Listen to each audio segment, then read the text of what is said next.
Hey guys, tonight we're stepping into a world of whispers, firelight and suspicion, a time when a crooked smile or the wrong herb in your satchel could get you accused of consorting with the devil.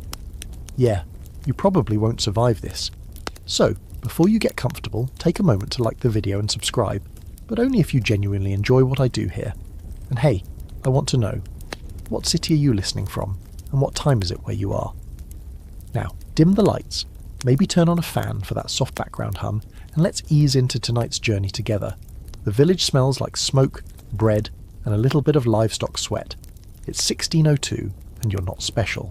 Yet, you're just one more thread in the tapestry of a small European village where everyone knows everyone, and gossip is basically currency. You walk the same muddy path each day, past the same lopsided cottages, nod at the same crooked old man who always seems to be carving the same piece of wood. People here don't change much, and that's exactly the problem. You've got a little garden. You know your way around herbs, not because you're some mysterious crone, but because knowing what eases a fever or soothes childbirth pain is literally what keeps people alive out here. But lately, something's shifted. The widow across the way won't meet your eyes anymore. Children giggle and run when they see you coming. Last week a neighbour's pig dropped dead overnight and your name was mentioned. Just mentioned. But you felt it like a cold finger down your spine. There's an itch beneath the skin of this village now. A tension, electric and sour. It crackles in whispered prayers and lingers in the pauses between greetings. Everyone's talking about it. The baker's wife says the devil's in the hills again. The blacksmith insists he saw a goat walk upright. No one says the word witch, not yet, but it hangs in the air like damp fog curling into your ears. Here's the thing about being accused of witchcraft in 1600s Europe. You don't have to actually do anything wrong. Being different is enough. Being alone is enough. Being poor, too old, too outspoken, too clever, or too good with plants. Yep, enough. Live on the edge of town, have no husband, keep a black cat, triple threat, and so you try not to draw attention. You walk slower, talk quieter. You stop leaving food out for the stray dog with the milky eye because someone might think it's your familiar. You bury your stash of dried mushrooms just in case. You even throw away the little bundle of herbs you tied with a red string, the one you kept to ease your nightmares. But still, you feel it building. You're not imagining it. In the last few years, the witch hunts have ramped up. Ever since the late 1500s, waves of trials and executions have swept through Germany, Scotland, France, Switzerland, anywhere people can blame their bad harvests and plagues on someone else. Witch. Panics are like forest fires. One spark and the whole thing can go up. Your village hasn't burned anyone yet, but you know others have. A friend's cousin in Trier was taken in the night, burned the next week. You heard she confessed to flying on a broomstick and kissing the devil's behind. Did she actually say it? Or was she just broken by the iron tongs? It's hard to know what's true anymore. You heard someone in the next valley was drowned to prove she wasn't a witch. Tied up and thrown in the river, if she floated, guilty. If she sank, innocent. But well, you know, drowning doesn't exactly leave room for a do-over. This isn't a rare story. It's happening and everyone knows it. Here's a weird thing though. Not every place is equally obsessed. In some regions, like parts of Spain or Italy, the Inquisition is actually less brutal about witchcraft than secular courts. Meanwhile, small towns in Germany are going full scorched earth. Some villages lose over half their women. Historians still argue about why. Was it the Protestant Reformation? Climate anxiety from the Little Ice Age? Or just humans being really, really good at inventing ways to hate each other? One theory floating around modern scholarship is that economic pressure played a huge role. Your little village can only support so many mouths, especially after a bad harvest. Maybe it's not a coincidence that the widow next door is being whispered about too, or that the midwife hasn't been called since that difficult birth last winter. Fewer people means more bread for those who remain. It's grim math, but it adds up in hungry times. So here you are, still free technically. But every creak of a floorboard behind you makes your shoulders tighten. Every cough from your hearth might be the last quiet moment before someone knocks. You start having dreams, dark woods, fires, running. Sometimes you wake up with your hands clenched into fists, nails digging into your palms. You know things aren't right, but you also know there's nowhere to go. Running makes you look guilty. Staying makes you a sitting duck. And all the while, daily life continues. You gather water from the well, eyes on your back. You trade a bundle of onions for a hunk of coarse bread, but the market woman flinches when your fingers brush. Your joints ache more than they used to. You used to chalk it up to age or cold, but now you wonder if someone will call it unnatural. One cold morning, the priest's sermon gets fiery. He rails against hidden evil, talks about Lucifer's brides walking among the faithful. People shift uncomfortably. You keep your head bowed, but you feel their glances like candle flames against your skin. You know what's coming. Maybe not tomorrow, but soon. Still, part of you refuses to be afraid. You know your work is good. You've saved lives, not ended them. The herbs you grow are old knowledge, passed down through generations. You remember your grandmother's hands, dirt-streaked and steady, tying bundles of lavender in the twilight. If that's witchcraft. Maybe you are a witch, but not their kind. It doesn't take much to be a witch these days. A wart in the wrong place, a dream you talk about too loudly, or a child who points at you while crying. All of it counts. It's the little things that pile up. You've started noticing them, the signs people cling to when they want to believe someone's guilty. That twitch in your left eye, clearly a hex. Your habit of humming to yourself when you cook, a summoning. The fact that you were born during a thunderstorm, oof. You're basically already dancing naked under the moon in their minds. That part about the thunderstorm, yeah, that's real. You were born in July during the loudest, wildest summer storm your mother could remember. That story used to be charming, a local legend. Now it comes with side eyes and muttered prayers. Because being born under certain stars on certain nights, or with certain marks on your skin, is no longer quaint, it's dangerous. And you do have a mark, just above your hip, something you've had since birth, a reddish patch that flares up when it's cold. You've always thought of it as a quirk. The local healer once called it a witch's teat, laughing as she did, but you both knew she was joking. Back then. Now, that joke could be Exhibit A. Here's the thing that really messes with your head. The people who believe this stuff aren't just fools. Some are deeply religious, others are scared, and some are just opportunists. If someone's property is valuable, a witch accusation can open the door for seizure. If a widow has no sons, no male protector, she's vulnerable. No husband, no defence. And too many women alone means too many targets. A deadly math again. And then there's the animals. Own a cat. Witch. Dog. Maybe. Owl. Definitely. You've kept a chicken that follows you around. A clever one with shiny black eyes and a strange little strut. You call her Magda. The kids think she's creepy. You've started hiding her when people visit. If someone's child falls ill and they remember the chicken staring at them, well, that's enough for suspicion. And it won't be the child they punish. It'll be you. And maybe Magda. Back then, people didn't believe in coincidences the way we do now. If your cow dies the day after you argue with your neighbour, you didn't just have bad luck. No, she hexed it. If hail ruins your barley but not hers, she controls the weather. And if your newborn dies after she touched it even once, well, don't even wait for the tribunal. The whispers will finish what the law starts. In the minds of your neighbours there's a checklist. Unofficial, inconsistent, and yet somehow universally known. Midwife? Check. Widow? Check. Lives alone? Check. Knows Latin or Greek? Big check. Red hair? Left-handed? Frequent dreams? Born with a caul? Lives. Near water? Walks outside at night? The more boxes you tick, the closer you get to the fire. It's like a game no one admits they're playing, but everyone knows the rules. Historians today still puzzle over how these ideas spread so fast and stuck so hard. Some point to the Malleus Maleficarum, the witch-hunting manual written back in the late 1400s. It laid out the signs, the tests, and even how to interrogate suspects. The book spread across Europe like wildfire. It was basically a bestseller in hellish circles, but others say local folklore mattered just as much. Old stories about witches stealing milk, riding brooms, and turning into crows. Fear always travels fast when it wears a familiar face. Still, not all scholars agree on what truly caused the explosion of witch paranoia. Some argue it was tied to male dominance reasserting itself during times of social upheaval. Others say it had more to do with plague and famine. Blame needed a name, and witches were convenient. There's even debate over whether the accused believed it themselves. Some confessed to flying. to summoning storms, to kissing devils shaped like goats or handsome men. Were they tortured into it? Or did the stories become so real that they started to believe them too? It gets weirder. One man in Bohemia was convicted because his potatoes kept growing better than his neighbours. Another woman was condemned for causing a millstone to crack just by walking past it. And in Scotland, someone swore his sheep began speaking Latin after a run-in with an old lady down the road.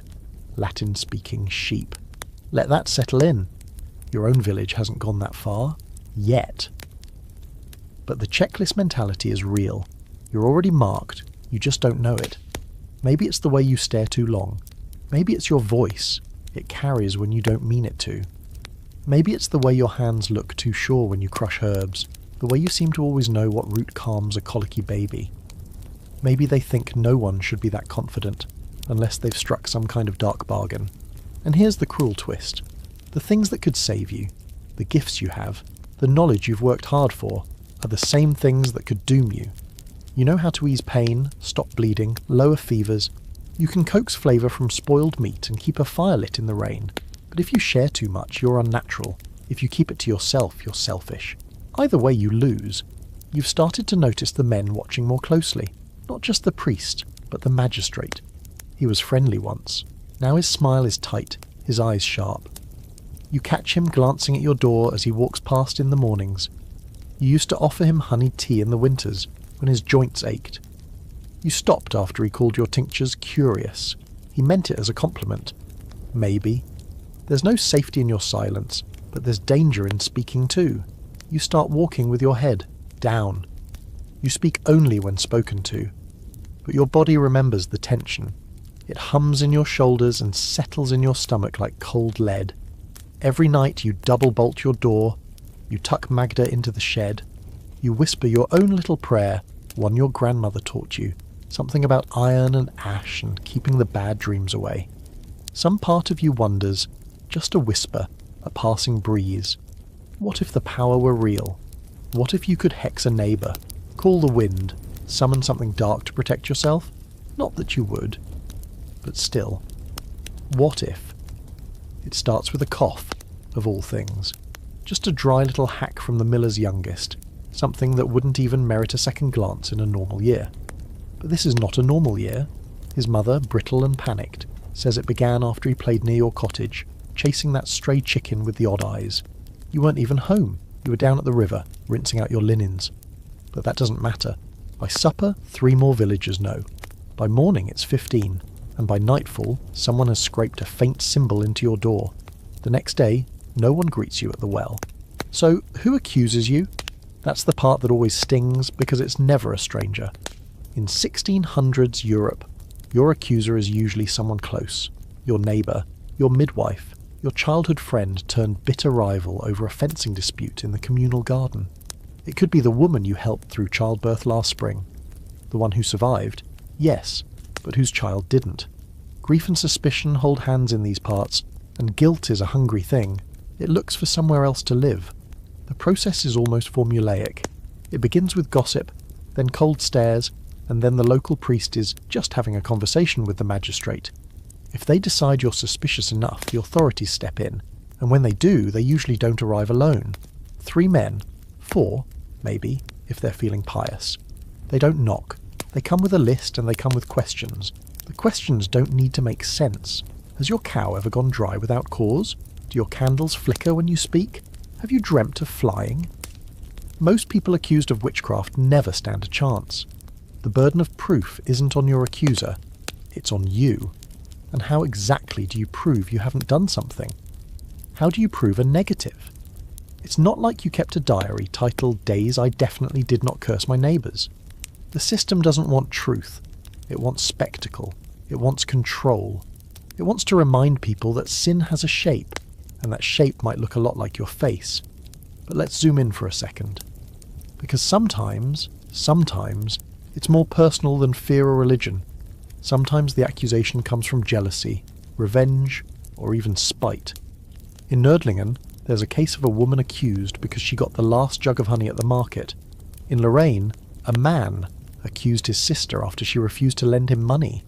There's even a documented trial in Würzburg where a 10-year-old boy named his own grandmother. The boy later said he thought they'd just ask her questions. She was executed. This isn't folklore, it's history. You've started noticing that people don't even whisper around you anymore. They just pause until you pass, like your presence is static on a prayer. That old woman who once shared recipes with you now pretends not to hear your greeting. The man whose arthritis you soothed with nettle poultices clutches his rosary whenever you walk by. You're alone, and you know it. Whatever this is, it's been set in motion. There's a kind of theatre to the whole thing. Once someone accuses you, they need witnesses. So suddenly everyone remembers things. Funny little moments that now seem full of sinister meaning. The time your firewood wouldn't catch flame for a full minute. The day someone's dog growled at your shadow. That peculiar dream someone had 2 years ago where you were flying with bats. The stories don't have to be true, they just have to be repeated. And once they are, they settle like mould on old bread. Clinging, multiplying, impossible to scrape off. It's almost funny, in a bleak way. You've spent your life helping these people. You delivered their babies, nursed their wounds, kept their secrets. And now those same secrets are being twisted into knots around your throat. You remember fixing a tincture for the magistrate's wife, something to make her sleep. Now she won't look you in the eye. You remember sharing your last jar of honey with the shoemaker's daughter. Now she stumbles backward when she sees you at the edge of the market square. You think about saying something, marching into the chapel and demanding justice, but you know how that would go. You'd sound too angry. Angry women are dangerous. You'd sound too logical. Logic is unholy. You'd sound too afraid, and they'd call it guilt. Every path leads to the same place. In some places, like Bamberg or Ellwangen, accusations snowball. One name leads to another. A woman under torture says your name, then someone else says it too. The court calls it corroboration. You call it a nightmare you can't wake from. Entire communities have been wiped out this way. You read once that in the town of Gelnhausen, over 70 people were executed in a single year. Most of them women. One was 11. The worst part? Some of your accusers might believe they're doing the right thing. They're not villains in their own minds. They think they're protecting the village, saving souls, destroying evil. They clutch crosses and chant prayers while sending people to burn. They walk home after the trial and sleep soundly, convinced they've done God's work. And you? You go home and sit in silence. You crush chamomile between your fingers just to feel something soft. You watch Magda scratch in the dirt, her feathers fluffed out like armour. You wonder what it will be like when the knock finally comes. Because it will come. You've seen the signs. The last time someone was accused, old Marta, who died with her mouth sewn shut, you noticed the same build-up. The silence, the avoidance, the little offerings left outside the church, as if God could be bribed with bread to keep the evil away. You remember her face. You remember her scream. Now the whispers have your name.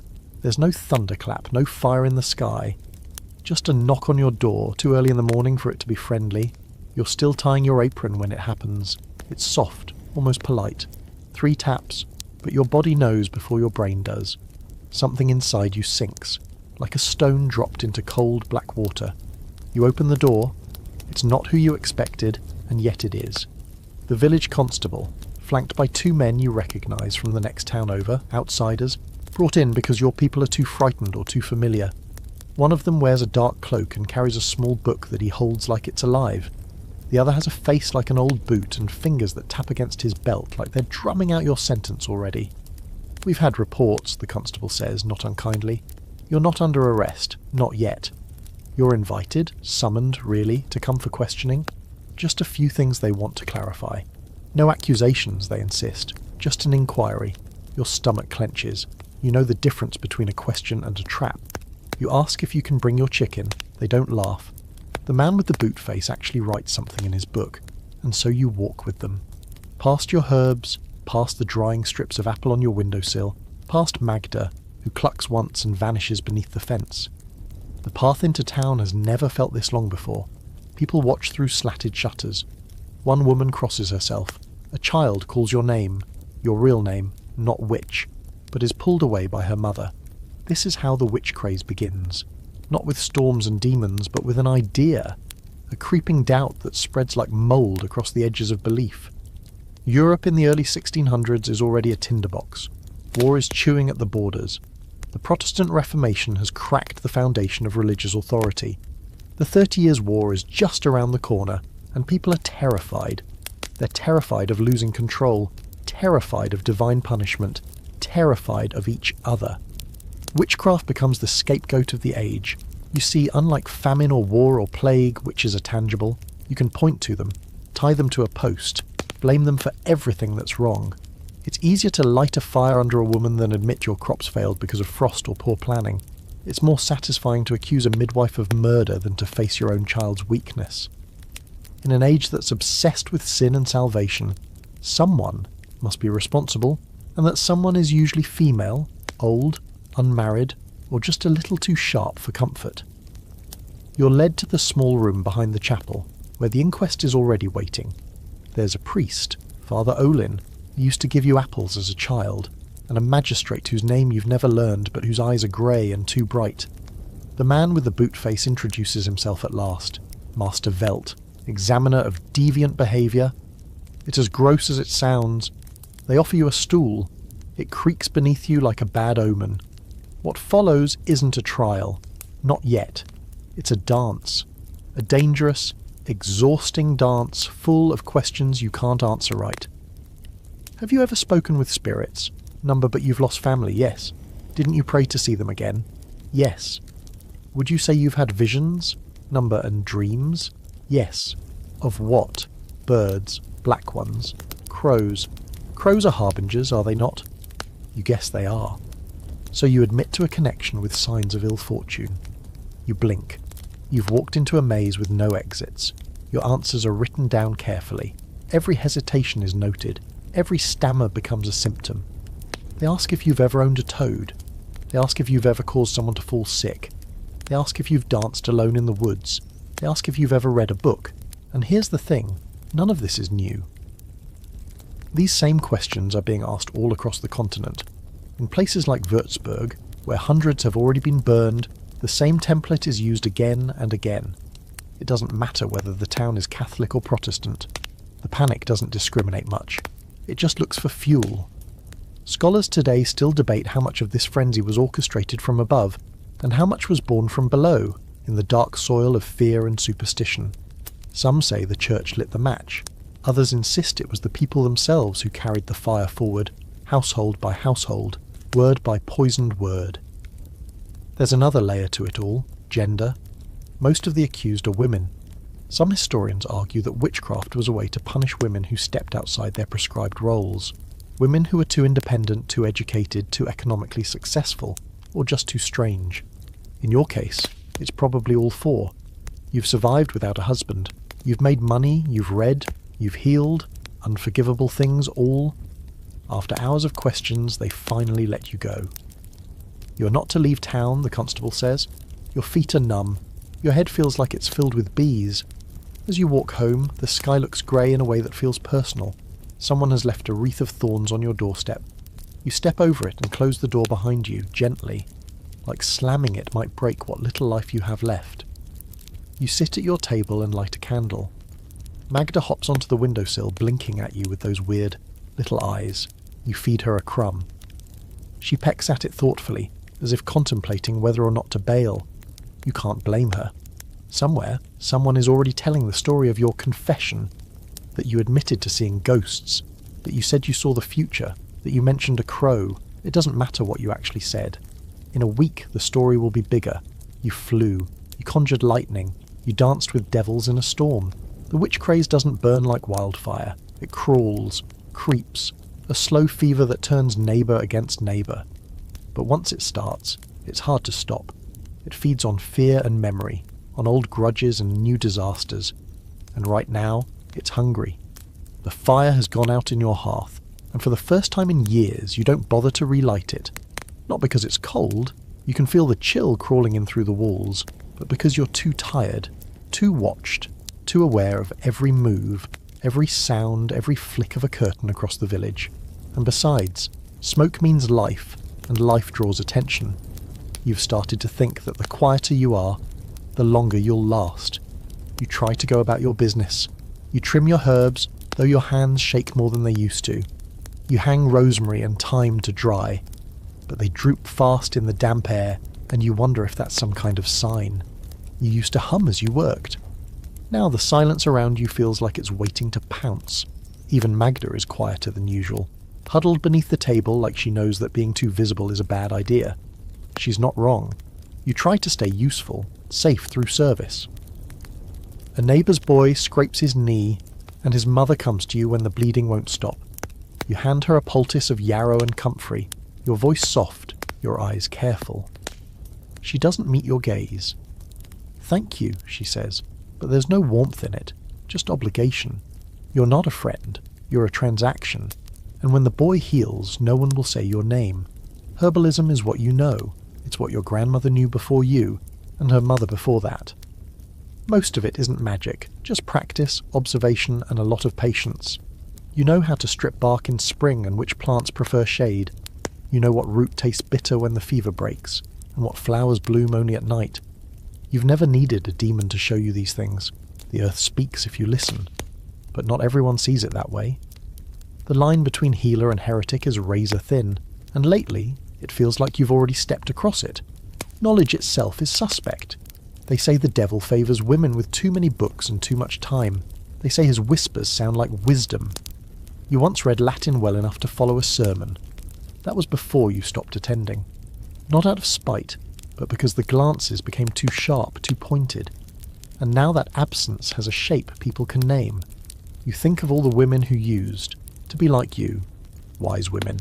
Herbalists, midwives, the caretakers of things others feared. They weren't saints, and they weren't witches either. But history chews them up the same way. Take Walpurga Hausmannen, a midwife in Dillingen who was burned in 1587 after confessing under torture to killing 40 children with the devil's help. No one stopped to ask how many she might have actually delivered, or saved, or soothed in fevered hours. They only remembered the numbers carved into her sentence, not the ones erased by her hands. There's a debate among scholars, has been for centuries, about whether these women were genuinely practicing what we might call witchcraft, or if they were simply using folk knowledge passed through generations. Some believe that in rural Europe magic and medicine were the same thing, that charms, prayers and herbs all blurred together into one long act of hope. Others say the church defined magic only when it became a threat to its power, twisting comfort into crime. You don't know which is true, maybe both are, maybe none. You keep a journal, though you hide it now beneath a loose floorboard. It's just plant lore and bits of recipes, but even ink can burn. You write by candlelight, careful and small, as if the words might scream. Today you write, no more sharing, no more smiling, keep the fire low. You try not to think about the last woman they took. Elise, the widow with the limp. She was kind. She kept bees and gave you honey in spring. They said she curdled milk by glancing at it too long. They said she whispered to wasps. You remember her face when they brought her out. Blank, not from guilt but from too many nights without sleep. You wonder what she said under questioning. You wonder what her bees did when they didn't come home. In the days that follow your own inquest, people start leaving small bundles near your door. Not gifts, offerings, or worse, tests. One is just a twist of grass tied in red thread. Another is a dead mouse. You leave them where they fall. You don't touch them. You pretend not to see them. You don't want to be seen engaging in anything that might look like spell work, even if it's just tidying up. You dream of fire, again and again. Always at the edge of your vision, never touching you, but close enough to feel the heat. Sometimes in the dreams, someone is shouting your name. Sometimes you wake up with the taste of ash in your mouth. One morning, you find a note tucked into your doorframe. It's unsigned. The handwriting is uneven and spidery. It says, "They're watching your roof." That's it. Just that. You stare at the note for a long time, then burn it in your sink. Not because you're hiding anything, but because leaving it might look like you're receiving messages, and that's all it takes. You begin to hear the whispers about your remedies. They say your tinctures are too effective, that your salves don't just heal, they bind, that your teas are sleepier than sleep should be. Someone claims you fixed a crooked bone by laying hands on it. Someone else says they saw you talking to a bird in the woods. It was a finch. It chirped. You said, "Hello." Now, apparently you speak the language of beasts. There's a strange irony here.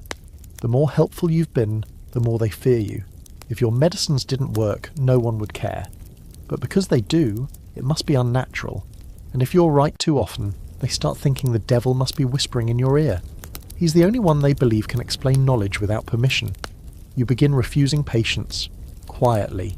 A headache here, a sore knee there. You tell them you're not feeling well, that you're resting, that you've forgotten your recipes. Most don't argue. Some look relieved. One woman mutters, "About time," and walks away without waiting for a goodbye. You stay inside more. You speak less. You've turned your face into a mask, your eyes into quiet things. But even silence has a shape. Even caution leaves footprints. And you can feel it in the wind now, in the way it moves through the village with too much purpose. Something is coming. You just don't know how close it is. The woods have always been your sanctuary. A place beyond walls, beyond suspicion, where the trees don't care if you're married or not, if your hair's too wild, or if people think your chicken is a demon. Out here, there's no judgment, just the steady rustle of leaves, the whisper of wind through pine needles, the clean, honest rot of old bark under your feet. You've known this forest since you were a child, before you learned that knowing too much about a plant could one day get you killed. But even this place feels different now. Not dangerous exactly, just altered, like it's holding its breath. The birds are still singing, sure, but the song feels sharper, faster, a warning in disguise. And you can't help but flinch when a squirrel darts across your path. Everything feels like it's watching. Today, you're not here to harvest. You're here to remember, to walk, to get away, and yes, maybe to step back into something older than all this panic, something deeper. Because there's still a whisper of magic in these woods, whether it's from God or the land or your own bones, you can't say. You just know that when your hands brush against the soft green of wood sorrel, something in you exhales for the first time in days. This is where people say witches go, to dance, to meet with the devil, to do their strange rites under the moon. And honestly, you sort of understand why. There's a comfort in the isolation, a quiet that lets your thoughts unfurl without risk. If you were going to meet something ancient, this is where you'd do it.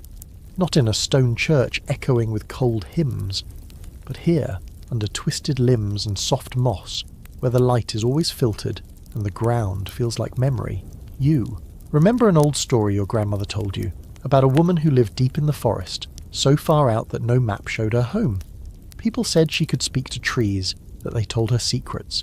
When the townsfolk accused her of cursing their cattle, they went into the woods to find her. Only one man came back. He said the forest swallowed the rest. You used to laugh at that tale, but now it sticks in your throat. Back in the village, the forest is more than just a place. It's an idea, a metaphor, a stand-in for chaos, temptation and fear. It's where people believe witches gain their power. If you're seen here too often, you're already suspicious. If you gather mushrooms, a potion. If you pick a flower after dark, a ritual. One wrong glance and suddenly you're howling at the moon and riding wolves bareback in their dreams. But the truth is more mundane and more intimate. You come here because it's the one place you still feel whole. Because the village has taken everything else. Your trust, your reputation, your safety. And left you with only this strip of green silence. You run your fingers along the bark of a birch tree, and you remember your mother teaching you how to tell its age by the rings. You hear the trickle of the stream, and your feet follow it by instinct, remembering the flat stone you used to sit on and think for hours. That stone is still there. You sink down onto it, bones aching more than they used to, and let yourself breathe. Just for a moment. Long enough to forget the way the magistrate's eyes narrowed last week, the way your name sounded on Father Olin's lips. You watch a dragonfly hover over the water and think, maybe they're right. Maybe this is magic. You aren't the first to come here for more than herbs. People have always found comfort in secret places. In some parts of Europe, small forest altars to forgotten goddesses still hide under ivy and rock. Offerings of milk, honey and bread, left quietly by women who smiled on Sundays and worshipped differently on Thursdays. In Finland, old bear cults lingered long after Christianity moved in. In parts of Scotland, the Fae still had a seat at the spiritual table.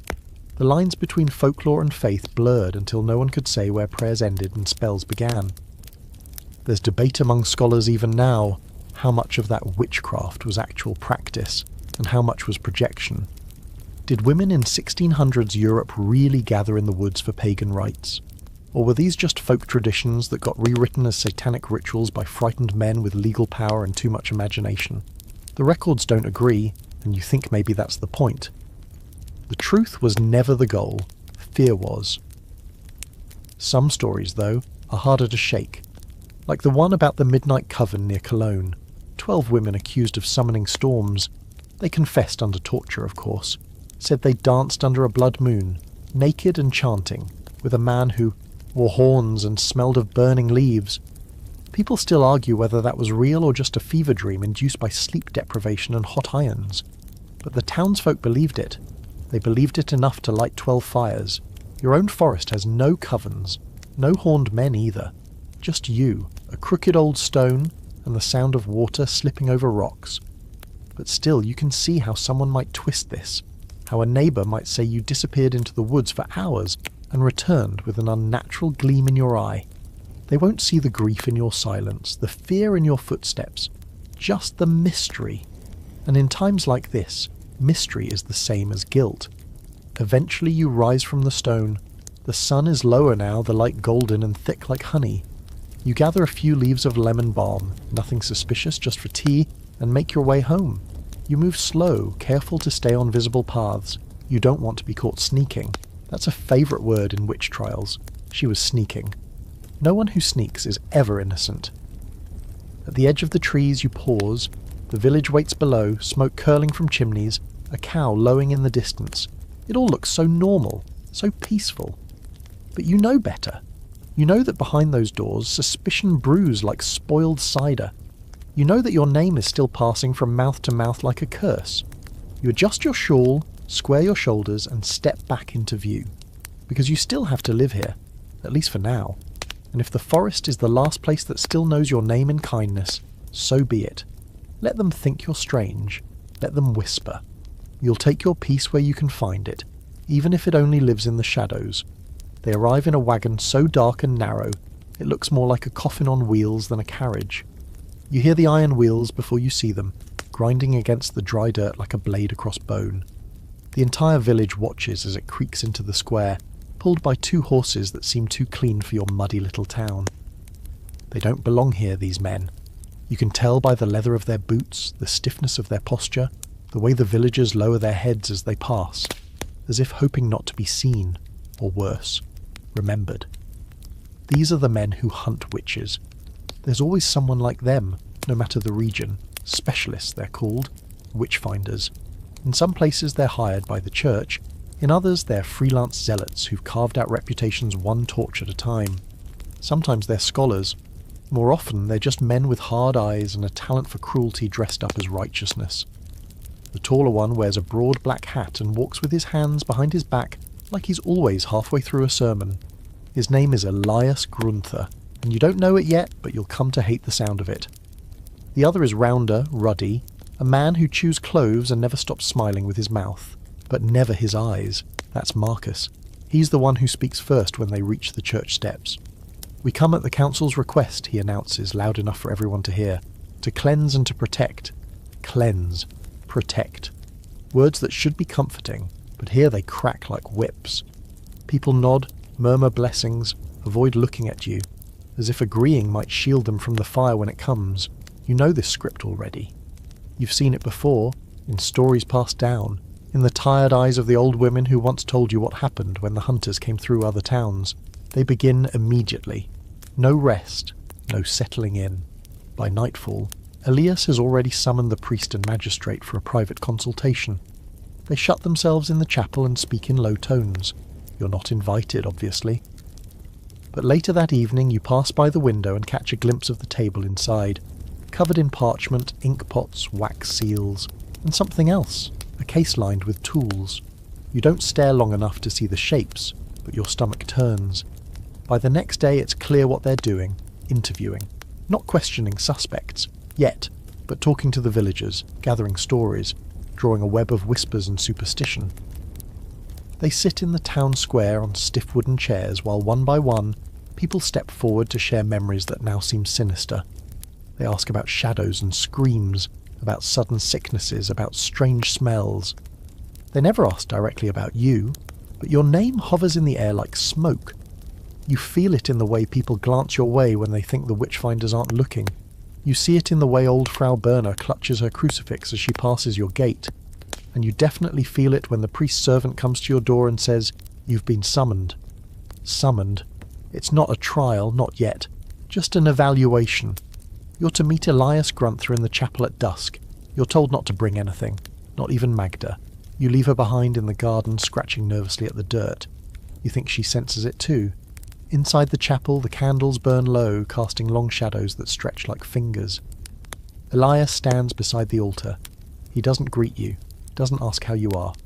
He simply nods toward a small stool in the centre of the room and says, "Sit." You do. The questions are simple at first. What do you do for a living? Do you live alone? Have you travelled beyond the village? Then they change shape. Have you ever been visited in dreams? Do animals follow you without cause? Have you ever wished harm on another? You try to answer calmly, clearly, but every word feels like a knife held at the wrong end. Too much denial sounds rehearsed. Too little sounds like a confession. He watches your face the whole time, as if studying a map only he can read. At one point he leans in close, too close, and says, "Tell me about the chicken." You blink. "Magda?" you ask before you can stop yourself. He smiles. "Yes," he says. "That one." It's a trap, obviously, a test of how you react. If you say you don't know what he means, you're lying. If you say she's just a chicken, you're mocking the seriousness of the situation. You try a middle path. "She's a smart bird," you say. "She comes when I call, that's all." He doesn't respond. He just writes something down in his book. The scratching of the quill sounds louder than your heartbeat. There's a strange kind of theatre to all of this. Elias isn't trying to find the truth. He's trying to build a story. He's a collector of patterns, of small oddities that, woven together, start to resemble guilt. He doesn't need facts. He needs feelings, suspicion, fear, all of which you've been supplying, unintentionally, for years. And then comes the worst part, the inspection. Marcus appears with a candle and a smaller man you haven't seen before holding a case of iron tools.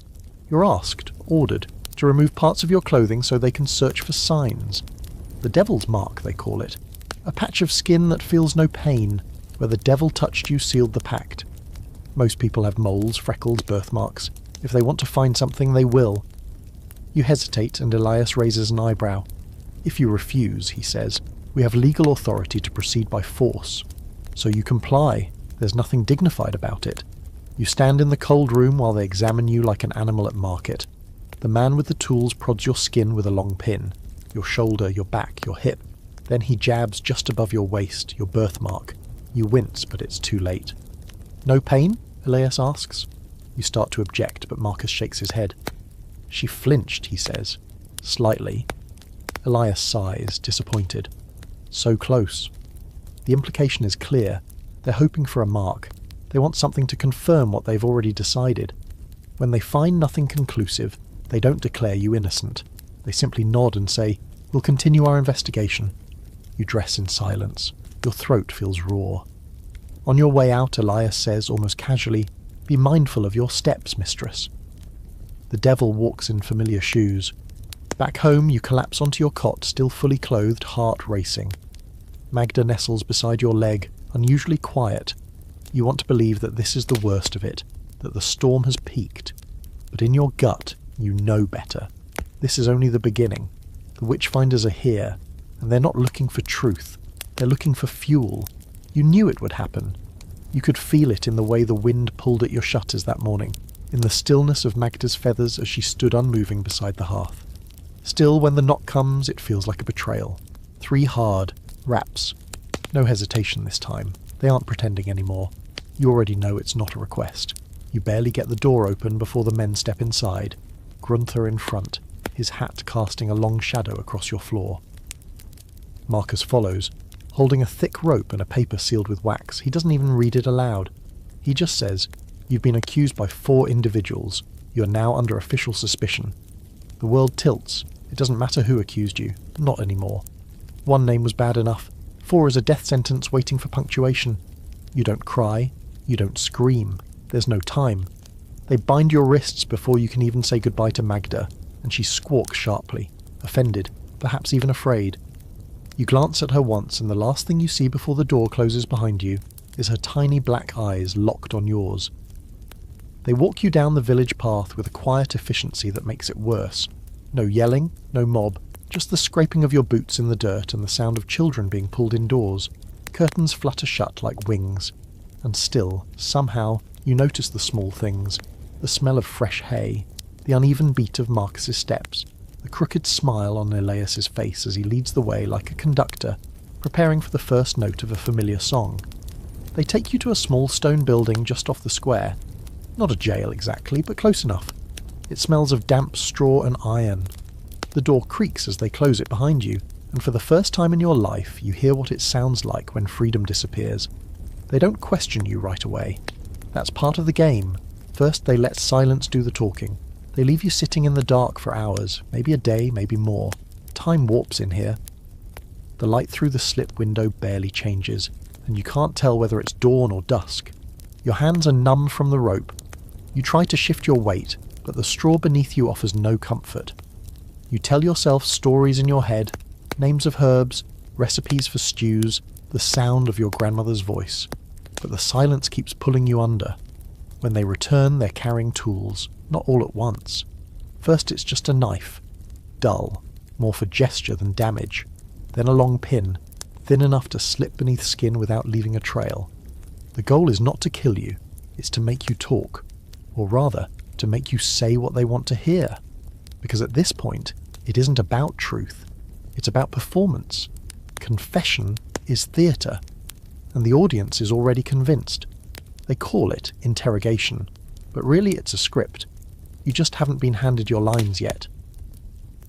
Elias speaks gently at first. "We want to help you," he says, like a father coaxing a lie out of a child. "Confession will save your soul, if not your body." He leans closer. The devil is deceitful. He'll let you suffer in silence. He'll abandon you, but we won't. You almost laugh. You almost spit in his face. But something stops you. Maybe it's the sharpness in Marcus's eyes, or the quiet hiss of iron being placed into fire across the room. Instead, you say nothing. For now. There's a strange hierarchy to pain. They don't go straight to fire. They start with pressure, twisting your fingers with a vice until you feel the bones strain.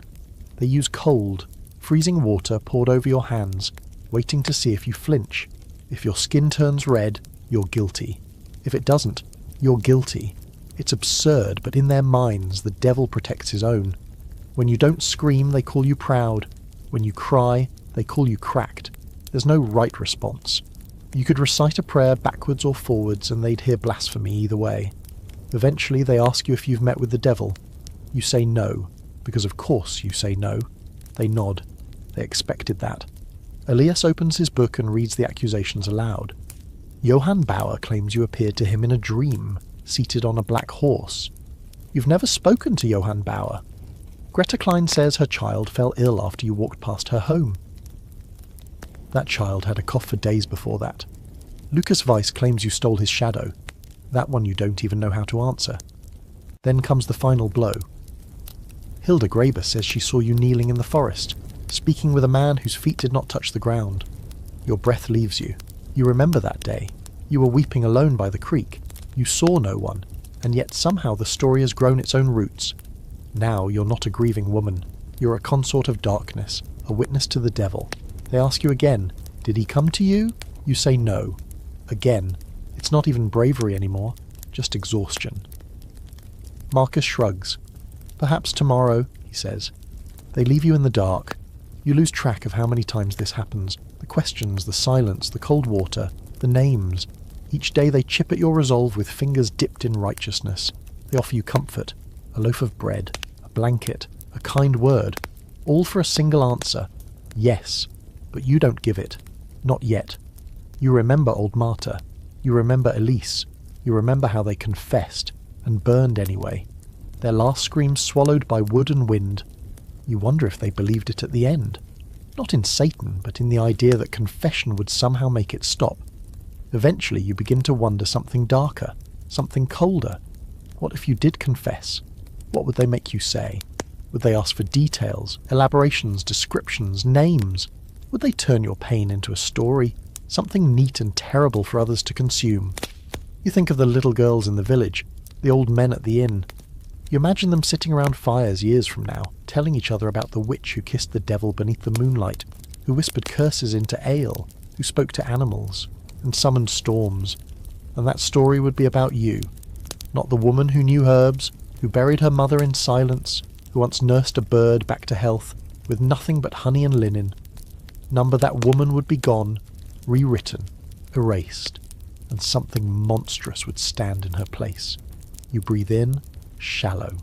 The room smells like smoke and iron. You are being turned into a myth. They say confession is a door. Open it, and salvation comes rushing in like light through a keyhole. But that's a lie, at least in this room with its stone floor and soot-streaked walls. Here, confession is more like a trapdoor, and once it's opened, there's no climbing back out. You sit slumped against the wall, your wrists still bound, the ache in your shoulders blooming like bruised fruit. They haven't touched you today, not physically, but their words have teeth, and they've been gnawing since dawn. This time, they bring bread. Real bread. Software. Still warm. The crust golden and cracked. You've been eating nothing but watery broth and grit for 3 days, and the smell alone makes your head spin. Marcus sets it down in front of you, crouches low, smiles like he's doing you a favour. Just tell us about the pact, he says. Just the beginning. Then you can eat. You stare at the bread. You feel it in your teeth already, phantom crumbs crumbling across your tongue. But you don't move, because you know what he's doing. The same way they use pain, now they're using mercy. It's all part of the same game. If they can't break you with fear, maybe they'll do it with kindness. You say nothing. He sighs and stands. Pride, he mutters. Always pride. Later Elias comes. He never offers food, just words. You're not the first, he says, pacing slowly in front of you. Do you know how many have stood where you're sitting? Strong women, loud women, women with sharp eyes and sharper tongues. They all said what you're saying now. You don't look at him. They all broke, he says, voice soft. Eventually, he stops pacing, bends down. His breath smells like cloves and iron. And when they broke, they wept, he says. Do you know what they said? That it felt good to finally let it go, to speak the truth and be done with the weight. The weight. He doesn't know the half of it. You carry the weight of knowing your knowledge is seen as unnatural, that your care is seen as control, that your independence is mistaken for rebellion, that your memory of things, how to mix willow bark and valerian, how to bind a wound with comfrey and linen, is more dangerous to these men than fire or swords. You're tired. You're so tired. But you also remember. You remember old Margit from 3 villages over, who confessed after her son disappeared during a thunderstorm. They said he was taken by witches. She said she was one. She gave them a list of names, her neighbours, her friends. Every name was burned, including hers. You remember the boy in the next town who was accused because he danced oddly at a festival. They said he was possessed. He confessed too, under pressure, claimed he rode wolves by moonlight. They strangled him before the fire, said it was mercy. And you remember the scholar, yes, a man this time, who defended an accused woman by saying there was no evidence. The crowd turned on him, claimed only a witch would defend a witch. He vanished within the week. The room is cold, and you've learned to live with it. Your joints ache, and your back burns from the way you're forced to sleep curled like a question mark. They leave the door open now, not out of trust, but confidence. Where would you run? And to whom? Everyone you know has already decided what you are. You hear them talking outside sometimes. The villagers. She never married, you know. I heard her mother was strange too. She lived too close to the woods. My cousin swore she saw her walking with her eyes closed, like she was dreaming. Even silence, it seems, is evidence. You used to think the worst part would be the fire. Now you know better. It's the slow erasure, the way they strip you piece by piece from yourself, until what's left is only what they've built in your place, the shell of you, a collection of strange glances and wilted herbs, a name whispered with fear. And yet, somehow, you still resist. You don't say the words they want, not because you think it'll save you.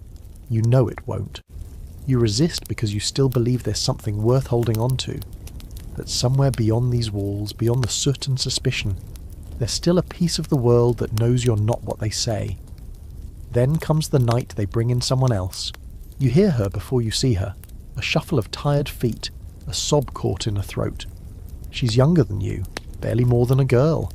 Hair tangled, lips cracked from thirst. They push her into the cell next to yours, and you catch a glimpse of her face as she collapses against the wall. She looks like someone you used to know. Your cousin, maybe. Or the girl who sold eggs in the next village. Her name is Lenny. She's accused of cursing a well after her brother drowned in it. The water turned bitter, they said. Sour. A sign. She doesn't last long. By the next morning she's confessed. They say she met the devil in a dream, that he gave her a small knife with a serpent carved into the hilt, that she used it to slit open the earth and pull power from its roots, that she danced with goats and spoke in tongues and promised to bring ruin to her village.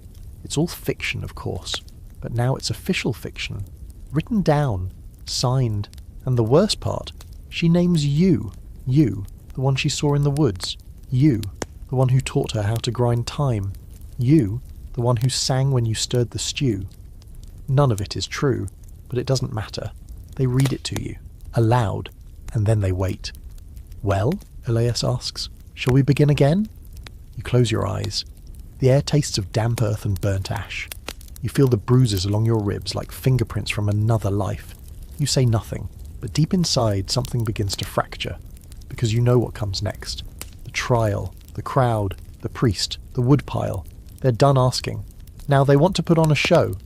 They say you made a pact with the devil, that you signed your name in blood, on a page that no one has seen, in a book that no one can produce, held by a creature no one can describe the same way twice. Some say he came to you in the form of a dog, others, a tall man in a velvet coat with cloven hooves instead of feet. One witness swears you kissed his backside to seal the agreement. Another says you drank wine from a skull. None of them can agree on details, but they all say the same thing in the end. She gave herself to him willingly. It's absurd, of course. You don't even drink wine unless it's spiced and boiled, and the only animal you've kissed lately is Magda, who is far too judgmental to be mistaken for anything demonic. But that's not the point. Truth has long since left the building. Now it's all about the story, and the story needs a pact. Without that, the rest doesn't stick. Without that, you're just a strange woman with herbs. Elias is relentless. He lays out a list of charges so long it curls off the table like a scroll. Maleficia, he calls them, acts of spiritual and physical harm committed through sorcery. The list includes 3 dead cows, 5 miscarriages, 2 ruined harvests, a spoiled wine barrel, a case of hiccups that wouldn't stop for 6 days, and naturally the weather. You have apparently made it rain too often, and also not enough. You want to ask how you managed to control all these things without anyone noticing until now, but sarcasm would only confirm their suspicions. Humour is dangerous. Wit is a weapon. You've learned by now that your best defence is silence, though even that is being slowly twisted against you. Silence, they now say, is a sure sign of guilt. After all, why would an innocent woman not defend herself? Because an innocent woman knows the rules are fake. That's why. You're brought before the council for a final round of questioning, this time in public. The room is crowded. Wooden benches packed with villagers, some of whom you once considered friends. You search their faces for anything: pity, anger, doubt. But most won't meet your gaze. A few look smug. One boy looks terrified. Maybe he's wondering if his mother will be next. The priest opens with a prayer, long and flowery. He asks for light, for justice, for protection against the works of the devil. His voice trembles with righteous conviction. You can't help but notice how carefully he avoids looking at you, as if meeting your eyes might burn him. Then Elias takes over. He presents the charges. He waves a hand dramatically. He pauses for effect. He reads Lenny's confession as if it were gospel, his voice heavy with disappointment. The audience murmurs. There are gasps in the right places. Someone weeps when he mentions the stillborn baby from last winter. You recognise none of this, and yet it's your life they're describing. Then comes the clincher, the proof of your pact, the devil's mark. That damn birthmark above your hip, the one that's been with you since the day you were born. A splash of red no bigger than a coin. To them, it's evidence. Proof that the devil touched you, that you're branded like livestock. They even bring in the examiner to confirm. He pokes you with a needle again and declares that the mark felt no pain, which is a lie. You winced, but no one cares. The room reacts like he just pulled a smoking gun from your robes. Whispers break out. Someone crosses themselves. Another spits on the floor. You close your eyes and imagine what it might feel like to simply vanish. There's an odd scholarly debate still simmering in modern circles about what the devil's mark actually referred to. Some say it was a misinterpretation of natural skin conditions. Moles, warts, birthmarks, old scars. Others think it was entirely fabricated under duress. The mark only appeared when the interrogator wanted it to. A matter of forceful suggestion, wishful thinking, and a whole lot of bleeding nonsense. Some even argue that the idea of the pact itself was borrowed from older folklore, medieval tales of men selling their souls in Faustian exchanges, but refocused on women to keep them in line. In that room, though, there is no debate, only conviction. They ask if you have anything to say for yourself, anything to add, a final chance to repent, to confess, to save your soul. You know what they want to hear. The words line up in your mouth like frightened children. Yes, I did it. I met him. I danced. I cursed. I kissed. I burned. But you don't say them. Instead, you take a breath and speak only this. I am not what you say I am. It isn't a defense. It's a eulogy. The silence that follows is deafening. No one claps. No one shouts. They just watch. And you realize that in their minds, you are no longer a person. You're a symbol. A warning. A story they'll tell their children to keep them obedient. The sentence comes quickly. You're to be executed at dawn, burned at the stake for crimes against God and man, your body to be reduced to ash so that your corruption may not spread. They don't even flinch when they say it. You're escorted back to your cell, this time with heavier chains. The guards don't speak. One of them won't even look at you. The other hums a hymn under his breath, something about salvation and rivers of fire. You wonder if he'll be the one to light the pyre. In the corner of your cell, a single candle flickers. They left it there, maybe as a joke, maybe as a courtesy. You stare at the flame and try to remember every warm thing you've ever known. The way fresh bread smells in winter, the heat of the sun on your neck during harvest, Magda's feathers, soft and absurd beneath your fingers. You won't see any of it again. They say the devil came to you, that you made a deal, but you know better. The only deal made here was between fear and power, and the cost was your life. It's almost funny how much concern they show for your soul now that they've signed your death warrant. All at once the priests appear softer, the guards more polite, as if execution is just a difficult parting, and not the murder it is. You're given a crust of bread and a small cup of wine, for comfort, they say. But you know what it really is. The ritual before the ritual. The easing of the conscience before the fire. They send in Father Olin before dawn. You knew him once. He taught you your first psalm. He let you eat sugared almonds from the offering plate when you were 7. He's thinner now, older. His hair gone silver at the temples. And today, he's here to save your soul. He steps into the cell like a man walking through fog, expression unreadable. "My child," he begins, because of course he does. You say nothing. He kneels beside you, as if to pray, and takes your hand. His fingers are cold and dry. "The body is mortal," he says, "but the soul is eternal. If you confess, the Lord may forgive you even now." You look him in the eyes, and you see something there. Not certainty, not hope, but doubt. The tiniest flicker of it, hiding beneath his robes like a mouse in a church. You wonder if he believes any of this anymore, or if he's just playing the part he's always played, too deep in the story to step out of it now. "I did not meet the devil," you whisper. "No pact, no spells, no marks but those given by the world." He bows his head. Is it shame or exhaustion? "Then may God have mercy on you," he says. And just like that, he's gone.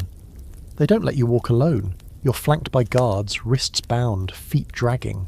You don't bother pretending to be brave. What would be the point? This is not a moment for dignity. This is a stage. And you, unfortunately, are the entertainment. The square is already crowded. People packed together like firewood, shivering with excitement or fear. It's hard to tell the difference. Children perch on shoulders. Elders lean on sticks. There's a man selling roasted chestnuts, because apparently executions pair well with snacks. In the centre stands the pyre, built high, stacked neat. Someone took their time with it. The wood is dry, and beneath it packed straw. You notice the little things, the way the rope has been coiled around the post, the way the nails are fresh. This has been prepared. Maybe for days, maybe longer. This is not spontaneous justice. This is planned. Spectacle. Elia stands nearby, arms crossed, face unreadable. Marcus is smiling again, the kind of smile that doesn't reach the eyes. You're walked up to the platform, your feet barely lifting from the ground. The rope around your wrists is cut. Another is tied around your waist, securing you to the post. No one looks you in the face, except one girl. She can't be more than 12. Her dress is too big, her hands stuffed into her sleeves. She watches you, eyes wide, unblinking. You wonder if she's the next you, or the next Lenny, or if, by some miracle, she'll grow up in a world that no longer burns its women alive. Elia steps forward and reads the charges again, as if the crowd needs a reminder. He talks of sin, of Satan's lies, of the corruption that threatened their village. He speaks with a voice that could start a war. People nod. Someone says, Amen. You feel the breeze shift against your face, the smell of wood and ash. Somewhere nearby a raven caws. The sky is a pale grey, heavy with unspoken things. They ask if you have final words. You nod, and then you say, You're not safer without me, just emptier. No one claps, but someone, somewhere, gasps. They step back. The torch comes forward. Marcus is the one to hold it. You close your eyes, but the fire doesn't come right away. They wait. A priest begins to chant something in Latin. A woman begins to cry. Someone in the crowd vomits. Another child asks too loudly, Why is she still standing there? Then, at last, you hear it. The sound of straw catching. A hiss. A crackle. The slow birth of flame. It starts low, licking at the base of the pyre. You feel it before you see it. The heat creeping toward your feet like a cruel sunrise.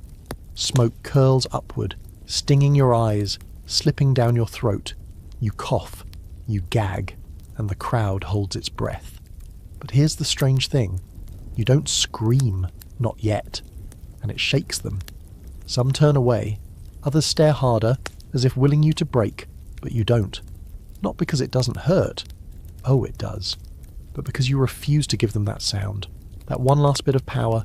Instead, you focus on the scent of burning time. Someone in the crowd must be holding a bundle, or maybe it's your imagination. Maybe you've conjured it to carry you home. You think of Magda.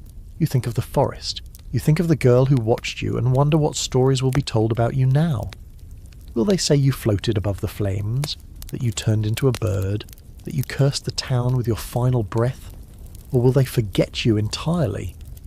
Some historians argue that these executions had less to do with belief and more to do with power, that burning witches wasn't about purging evil, but about maintaining control over women, over medicine, over truth. Others claim it was mass hysteria, collective fear, grief transmuted into violence. A few even believe that, in rare cases, the accused did believe themselves to be witches, shaped by trauma and expectation. None of it matters to you now. The flames rise. Your world narrows to smoke and light and heat. Your vision blurs, and for one breathless moment, you see the outline of something in the sky. Not a demon, not a saviour, just the shape of a bird wheeling overhead. Maybe it's a raven, maybe it's Magda, or maybe it's just your story, finally breaking free. There is no grave, no marker, no cross. When the fire finishes its work, there's little left to bury, some blackened bone maybe, or a half-melted buckle from your shoe. The ashes are swept up by men with stiff faces and stiffer brooms, shoveled into a pit at the edge of the woods, the same woods they feared you walked into freely. The wind does the rest. By dusk it's as if you were never there at all. But the trial doesn't end with your death. No, the real theatre carries on, like an encore no one asked for. People gather in the chapel, the tavern, even in their kitchens, swapping versions of the story like worn playing cards. Some say you floated above the fire and vanished in a column of smoke. Others insist the flames turned blue, a sure sign of sorcery. One man claims he heard a voice whisper in his ear as the smoke rose, "I will return." None of that happened. But it doesn't matter. In the 1600s Europe, Trials are as much about myth-making as they are about law. The accused becomes a parable, and the facts get filleted for dramatic effect. Testimonies are written down, embellished, repeated, translated, and eventually bound into legal records or church scrolls. And once your name is inked on one of those pages, you become a symbol, a warning, a cautionary tale to keep young women quiet and old women afraid. The actual court records are thin, just enough to justify the pyre. A few lines about maleficium, unnatural knowledge, demonic influence. Lenny's name is written next to yours, her confession folded into your file like an afterthought. Her own case continues next week. Now that she's given them what they wanted from you, they no longer need her alive. Sometimes confessions are rewarded with swift deaths, garroting before the fire or drowning instead of burning, but mercy is doled out unevenly, like grain in a famine. Most just die screaming. You're not there to see it, of course, but the people are. They come to the next trial and the next. The benches in the square grow familiar. Children learn to look away from the worst parts. The smell of smoke becomes less alarming, more normal, a fact of life. A village with too many women will burn them until the math makes sense again. And then, of course, there's the matter of your possessions. Your home is considered tainted now, but that doesn't stop them from going through it. The magistrate sends men to collect anything that might be useful or incriminating. Your herb bundles are pulled from the rafters and burned. Your books are confiscated. The one you kept hidden beneath the floorboard is found and mistaken for a grimoire. It was mostly soup recipes and notes on wound care, but they say it had symbols. That's all it takes. Magda somehow survives.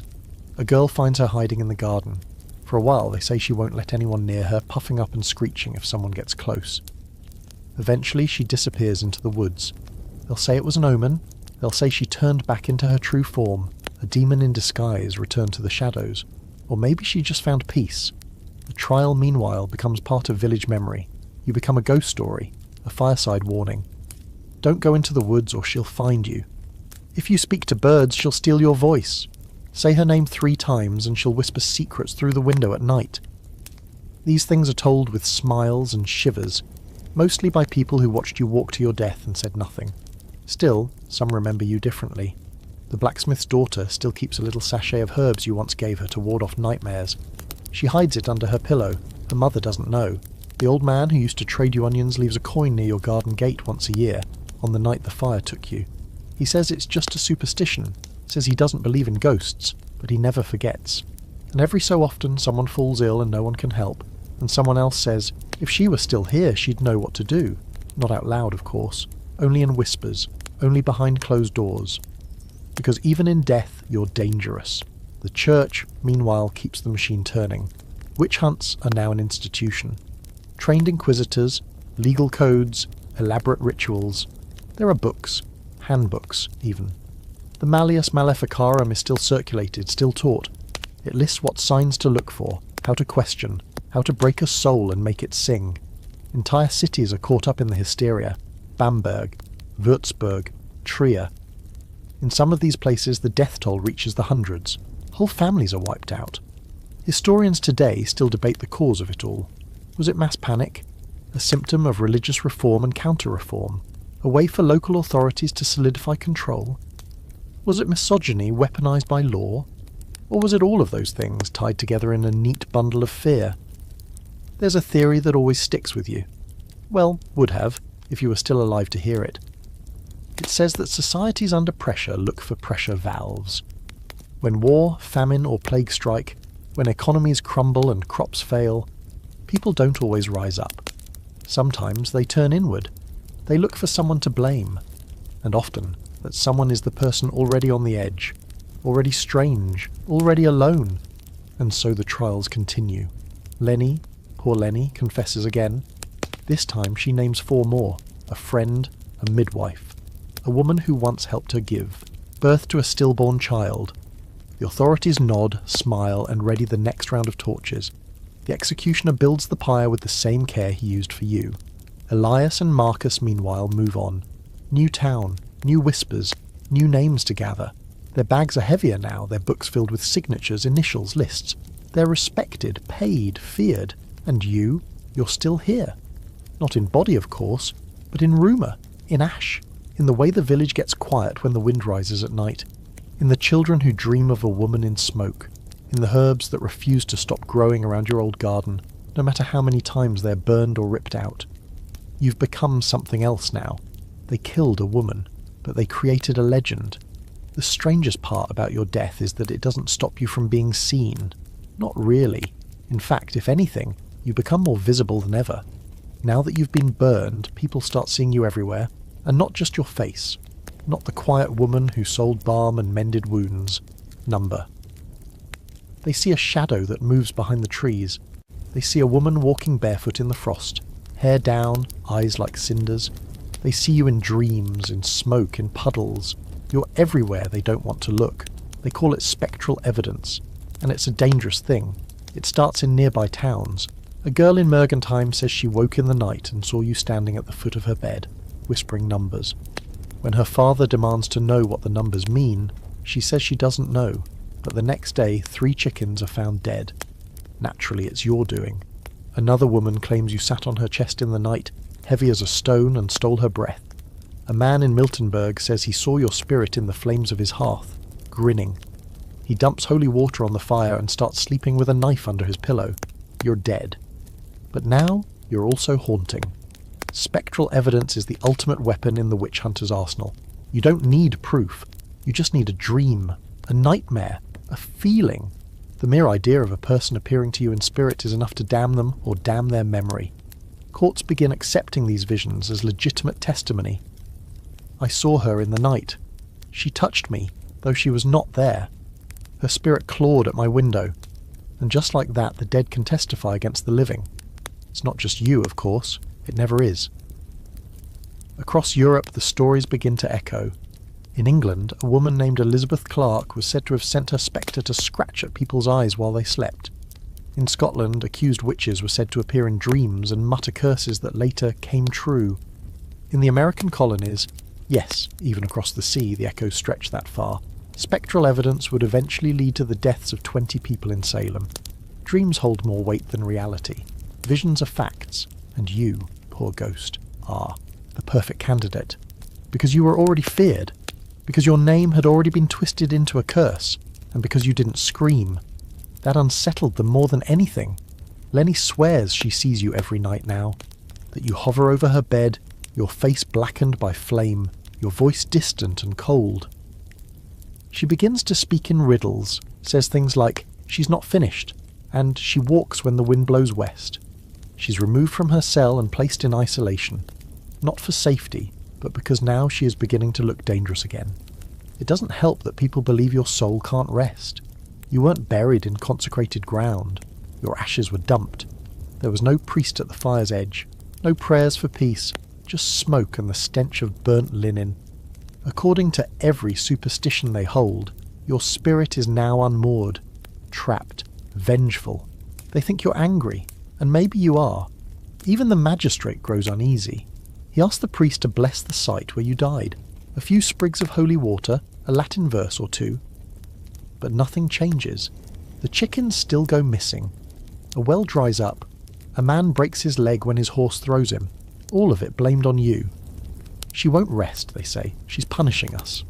Which ironically gives you more power in death than you ever had in life. You remember, well, you would, how often you were dismissed, spoken over, smiled at too sweetly. How your knowledge was feared but never respected. Now, though, they recite your name like a spell. They wear charms to keep you away. They light candles and mutter prayers when passing your home, which still stands, crooked and empty. No one wants to live in it. One boy swears he saw a woman in the window. Another says he heard humming. Eventually, someone boards up the door. That doesn't stop the stories. Spectral evidence becomes so common that even the church begins to question it. Eventually. But not before the damage is done. In some regions, priests argue that dreams are too unreliable to convict someone, that Satan can manipulate even the purest heart. But others double down. If Satan uses her likeness, then she was his. That's the logic. If your spirit is being seen, it must be because you belong to the devil. Even your ghost is guilty. There's an account from a nearby village, this one barely a day's walk from yours, where 3 women are hanged because a young boy claims your spirit pointed at them in a dream. Just pointed. That was enough.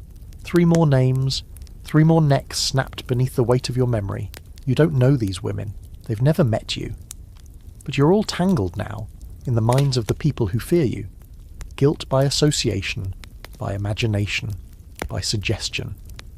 And then there's the stranger case. In the winter following your execution, a man named Jakob claims he fell ill because of you. He says he saw you in a reflection, in a bucket of water, that you reached for him, that he couldn't move. He comes down with a fever and begins shouting your name in his sleep. He dies 6 days later. The villagers call it a curse, the priest calls it divine justice, and the widow next door swears she heard laughter in the trees. Jacob's family sues to have your house burned. Completely this time, they say, and so they do. They drag bundles of straw to the door, douse it in oil and light it. This time there are no priests, no judges, no ceremony, just fire.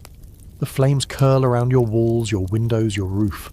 The wood groans, the glass shatters, and in minutes your little home, your refuge, your prison, is reduced to ember and ash. They think they've ended something, but what they've done is feed it. Now the earth where your house stood is scorched, blackened, untouchable. Nothing grows there. No one walks across it, and on cold nights, when the moon is full and low, some swear they still see smoke. Not from the chimney, from the ground itself. Spectral evidence begins to fade from legal use in time, after too many false accusations, too many dead. But in the minds of the people, it lingers. It always does. Because the fear of you is more powerful than the truth of you. Because they'd rather believe in a vengeful ghost than a wronged woman. And so, your story mutates. You're no longer just a witch. You're a shadow. A nightmare. A spirit that slips between dreams and doorways. You haunt them not because you curse them, but because they did not deserve peace. And somewhere deep down they know that. Even now, they listen for your voice in the wind, and sometimes they hear it. You're not alone. That's the part the stories forget to mention. The truth that gets lost under the piles of ash and the fear-soaked sermons. Because for every woman who stands at the stake, there are others behind her, and in front of her, and beside her. Not all of them die, but many do. Some are burned, others hanged, others drowned in rivers that were supposed to cleanse them of sin, and some just vanish, into woods, into caves, into whatever cracks the world has left for women who are too stubborn, too skilled, or too loud. Your story is not an isolated tragedy. It's a thread in a much larger weave, a dark, twisted tapestry of bodies and names, many of which are already forgotten. Across Europe the numbers are staggering. Germany alone accounts for tens of thousands of accusations. Switzerland, Poland, Scotland, France. Every region, every village, every faith finds its own rhythm for the ritual. Some are methodical, with court records and stamped confessions. Others are messier, angrier, fueled by mobs and torches. But the outcome is the same. Flame, rope, water, silence. You're part of a grim sorority now, one you never asked to join. Walpurga Hausmännin, a midwife from Dillingen, burned in 1587 after confessing to murdering infants with demon powder. Anna Goldie, the last official, witch, executed in Switzerland in 1782, accused of bewitching a child by hiding needles in her food. Or the unnamed woman in Scotland whose only crime was being the midwife present when a noblewoman miscarried. She was drowned. The noblewoman remarried within the year, and it's not just women either. Men are accused too, children, the elderly. In Bamberg, a 13-year-old boy named Hannes is burned because he admits, after torture, to flying through the night on a stick given to him by a neighbour. In Trier, entire families are wiped out house by house. At the height of the panic, no one is safe. You'd think something so widespread would spark resistance, but fear is a powerful silencer. A village that loses a dozen people to fire will still show up for the next execution, clutching their rosaries, convinced that this one will finally end the curse. Some officials even get addicted to the power. In Würzburg, Prince Bishop Philipp Adolf von Ehrenberg oversees hundreds of executions. He considers it righteous, cleansing, holy work. And when the crowd roars as another pyre is lit, it's not grief you hear, it's relief. Thank God it wasn't me. But there are cracks in the system, small ones at first. A judge here, a scholar there, beginning to question the methods. In Amsterdam, a physician examines a so-called witch's mark and declares it a natural cyst. In France, a legal scholar dares to write that torture should not be admissible in witch trials. Their voices are drowned out by the sound of flames, but they exist. You'd like to think that maybe your death helped tip the scale. That someone saw your face, remembered your hands, the way they moved over wounds and bruises, and thought, that can't be evil. Maybe the girl who watched you on the day of your execution tells a different version of your story to her younger sister. Maybe she says you were wise, not wicked. That you were punished for knowing too much, not for cursing too many. Maybe she grows up thinking twice before pointing a finger. Not every witch is burned. Some run, some hide, and some fight back, not with fire or spells, but with silence, with defiance, with a refusal to confess to things that never happened, and that, in this world, is rebellion enough. There are stories of women who faked madness to avoid execution, of midwives who disguised themselves as men to keep practicing, of herbalists who buried their tools in the forest and passed down their knowledge in lullabies and songs. Resistance, when it comes, looks like survival. In some places, accused witches are spared, but only because they give up names, friends, sisters, daughters. It's the cruelest trade, your life for someone else's, and the guilt doesn't end with the fire, it lives in the survivors, eating them alive. That's another thing the history books often miss, the after. What happens to the people who watch you die? What happens to the woman who turned you in? Lenny. She's still in the village. She's different now, hunched, quiet. Her hands shake. People don't speak to her much, but they keep their distance, as if some of your ghost rubbed off on her. She gave them what they wanted and saved herself, temporarily, but the cost is written across her face. Sometimes in the market she whispers to herself. Sometimes she stares at nothing and mutters your name. She won't last long. They'll find a reason. She's cursed. She's mad. She's been touched by the one who came before. The pattern repeats itself. The fire eats in a circle, and when it runs out of victims, it eats its own. And then there are the children. What do they learn, watching all this? They see the price of speaking up, of being curious, of walking alone, and so they begin to shrink themselves. The girls stop asking questions. The boys learn to be afraid of women who don't smile enough. It's not just a body that dies when a witch is burned. It's a little piece of everyone's freedom. Still, even under all that fear, even buried beneath sermons and soot, something resists. A woman plants yarrow at night behind her shed. A girl hums a tune her grandmother taught her, a lullaby that's also a healing spell. A midwife teaches her apprentice how to feel for the pulse of a child in the womb, how to turn a baby before the cord strangles it. None of them call it witchcraft, but you'd recognise the movements. In secret, the knowledge lives on, and eventually in some places the trials begin to fade. Not everywhere, not all at once, but slowly. The fires grow fewer, the accusations lose weight. People begin to realise that bad luck doesn't always need a scapegoat, that a failed crop might just be a failed crop, that a strange woman might just be a strange woman, not a witch. But it takes time, and too many die before that shift comes. You, included.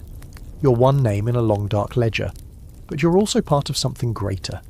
A line of women and men who refuse to be reshaped by lies.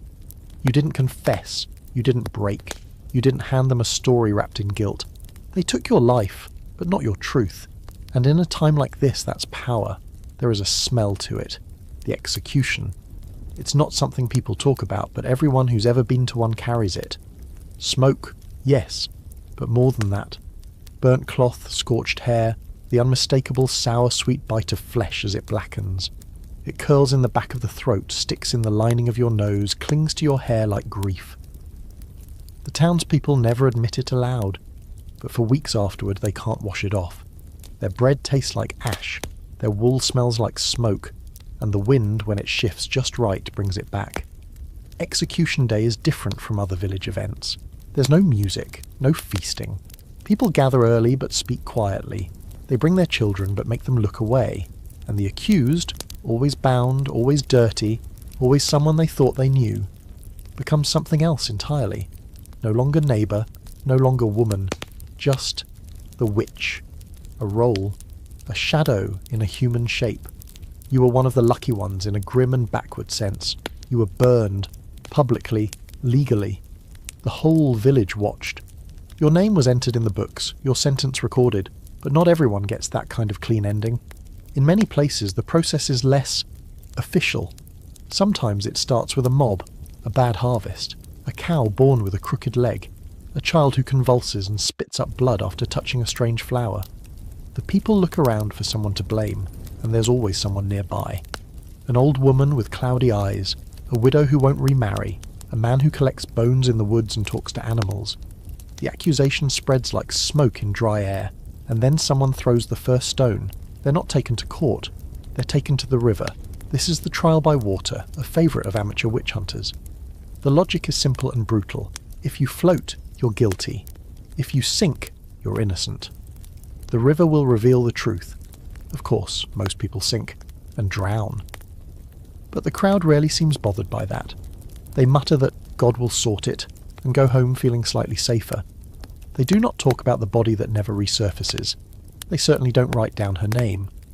In one German town, a girl of 14 is tied to a chair and thrown into a pond. She floats, barely. They pull her out and burn her the next morning. In Switzerland, a man is accused by his wife, who dreams that he turns into a black dog at night. He's hanged within the week. In eastern France, a group of children are told to list all the women who give them bad dreams. Their testimony leads to 8 executions. One woman simply blinked too slowly when a rooster crowed. The ritual of execution varies by region. In some places it's hanging, a quick drop if they're feeling merciful. But rope is expensive, and mercy isn't always popular. In others, it's drowning, stabbing, pressing under stones. But fire remains the favourite. Fire is theatrical. Fire can be seen from far away. Fire makes a point. Burning is the punishment reserved for those who threaten not just bodies but souls.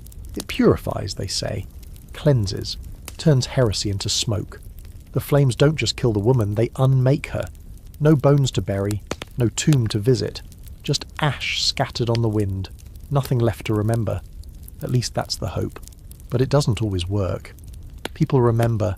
They remember the colour of the flames, the sound of the voice as it cracked, the shape of the figure as it sagged against the ropes. They might not say it out loud, but the image stays behind their eyes. It visits them at night, in dreams, in silence, in guilt. Some write it down. A priest might scribble a note in the margins of his sermon, "She did not scream." A villager might carve a small symbol on a tree near where the stake once stood, a mark of respect, or fear, or apology. And over time, those tiny acts build into memory. Not a monument, just memory.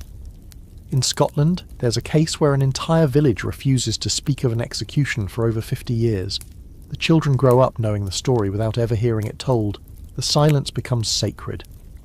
Later, when a new priest tries to dig up the details, no one will speak.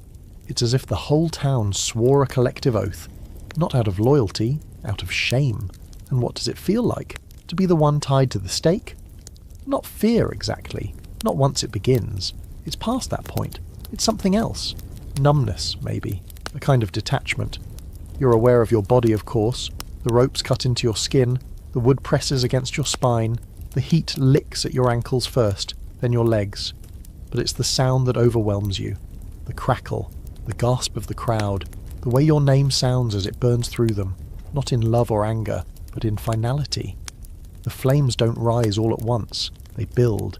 They stretch. They reach for you with greedy fingers. Your lungs fill with smoke before your skin ever breaks. Your vision goes grey at the edges. Your mouth is dry, but there's nothing left to say. Even if there were, they wouldn't hear it. And you wonder, do they think this hurts you? Because the pain is not the worst part.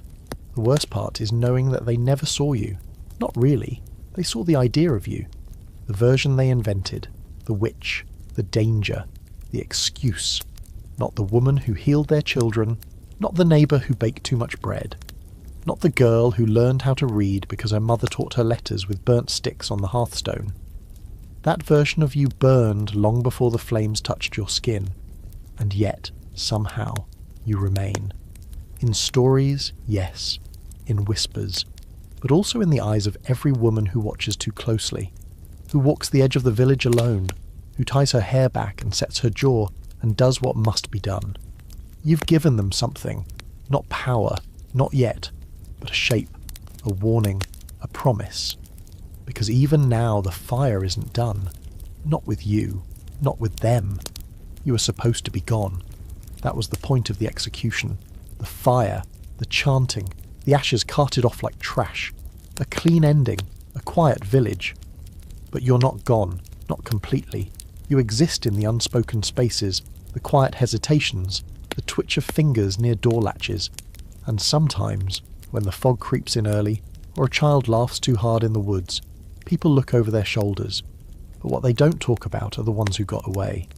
Because not every accused witch ends up on the stake. Some vanish before the trial, slip away in the night with only the clothes on their back and the name they were born with buried deep under another. Not all of them survive, of course. The road is cruel. The woods are colder than people think. But some make it. Some live. You would have liked them. Women who wore knowledge like armour. Men who knew when to be silent and when to speak. Children taught to keep secrets. Taught that sometimes running is the only kind of magic that works. They disappear into forests and mountain passes, into crumbling stone ruins and caves wrapped in moss. No one knows their names. Not anymore. But the legends, oh, those live on. There's the story of the red-haired woman who escaped a Scottish fishing village by hiding in a cart of seaweed. They say she settled near the cliffs and lived with gulls for company. People would leave her food in exchange for herbal cures and whispered fortunes. She never spoke again, they say, not once.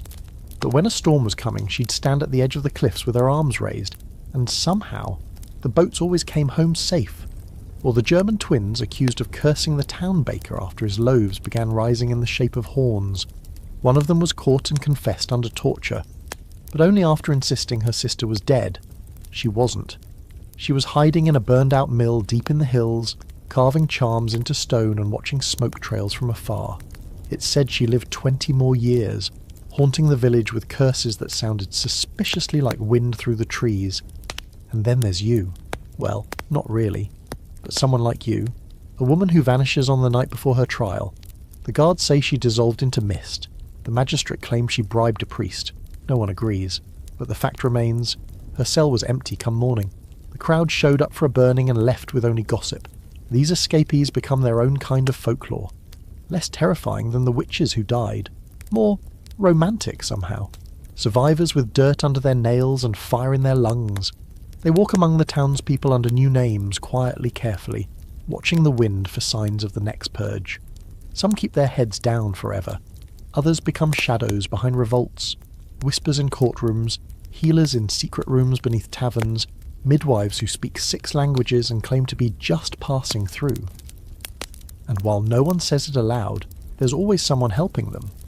Because even in the darkest villages, there's always at least one person who knows the truth, who saw what happened to their sister, their mother, their friend, who regrets not speaking, who hides fugitives in root cellars and offers scraps of bread with shaking hands. These helpers don't wear heroes' cloaks. Most are just tired. Tired of the lies. Tired of the screaming. Tired of the fire. And they too carry a burden. Because helping a witch, even an accused one, is enough to get you burned yourself. So they walk carefully, speak gently, and keep their secrets tucked beneath their floorboards like dried herbs no one can name.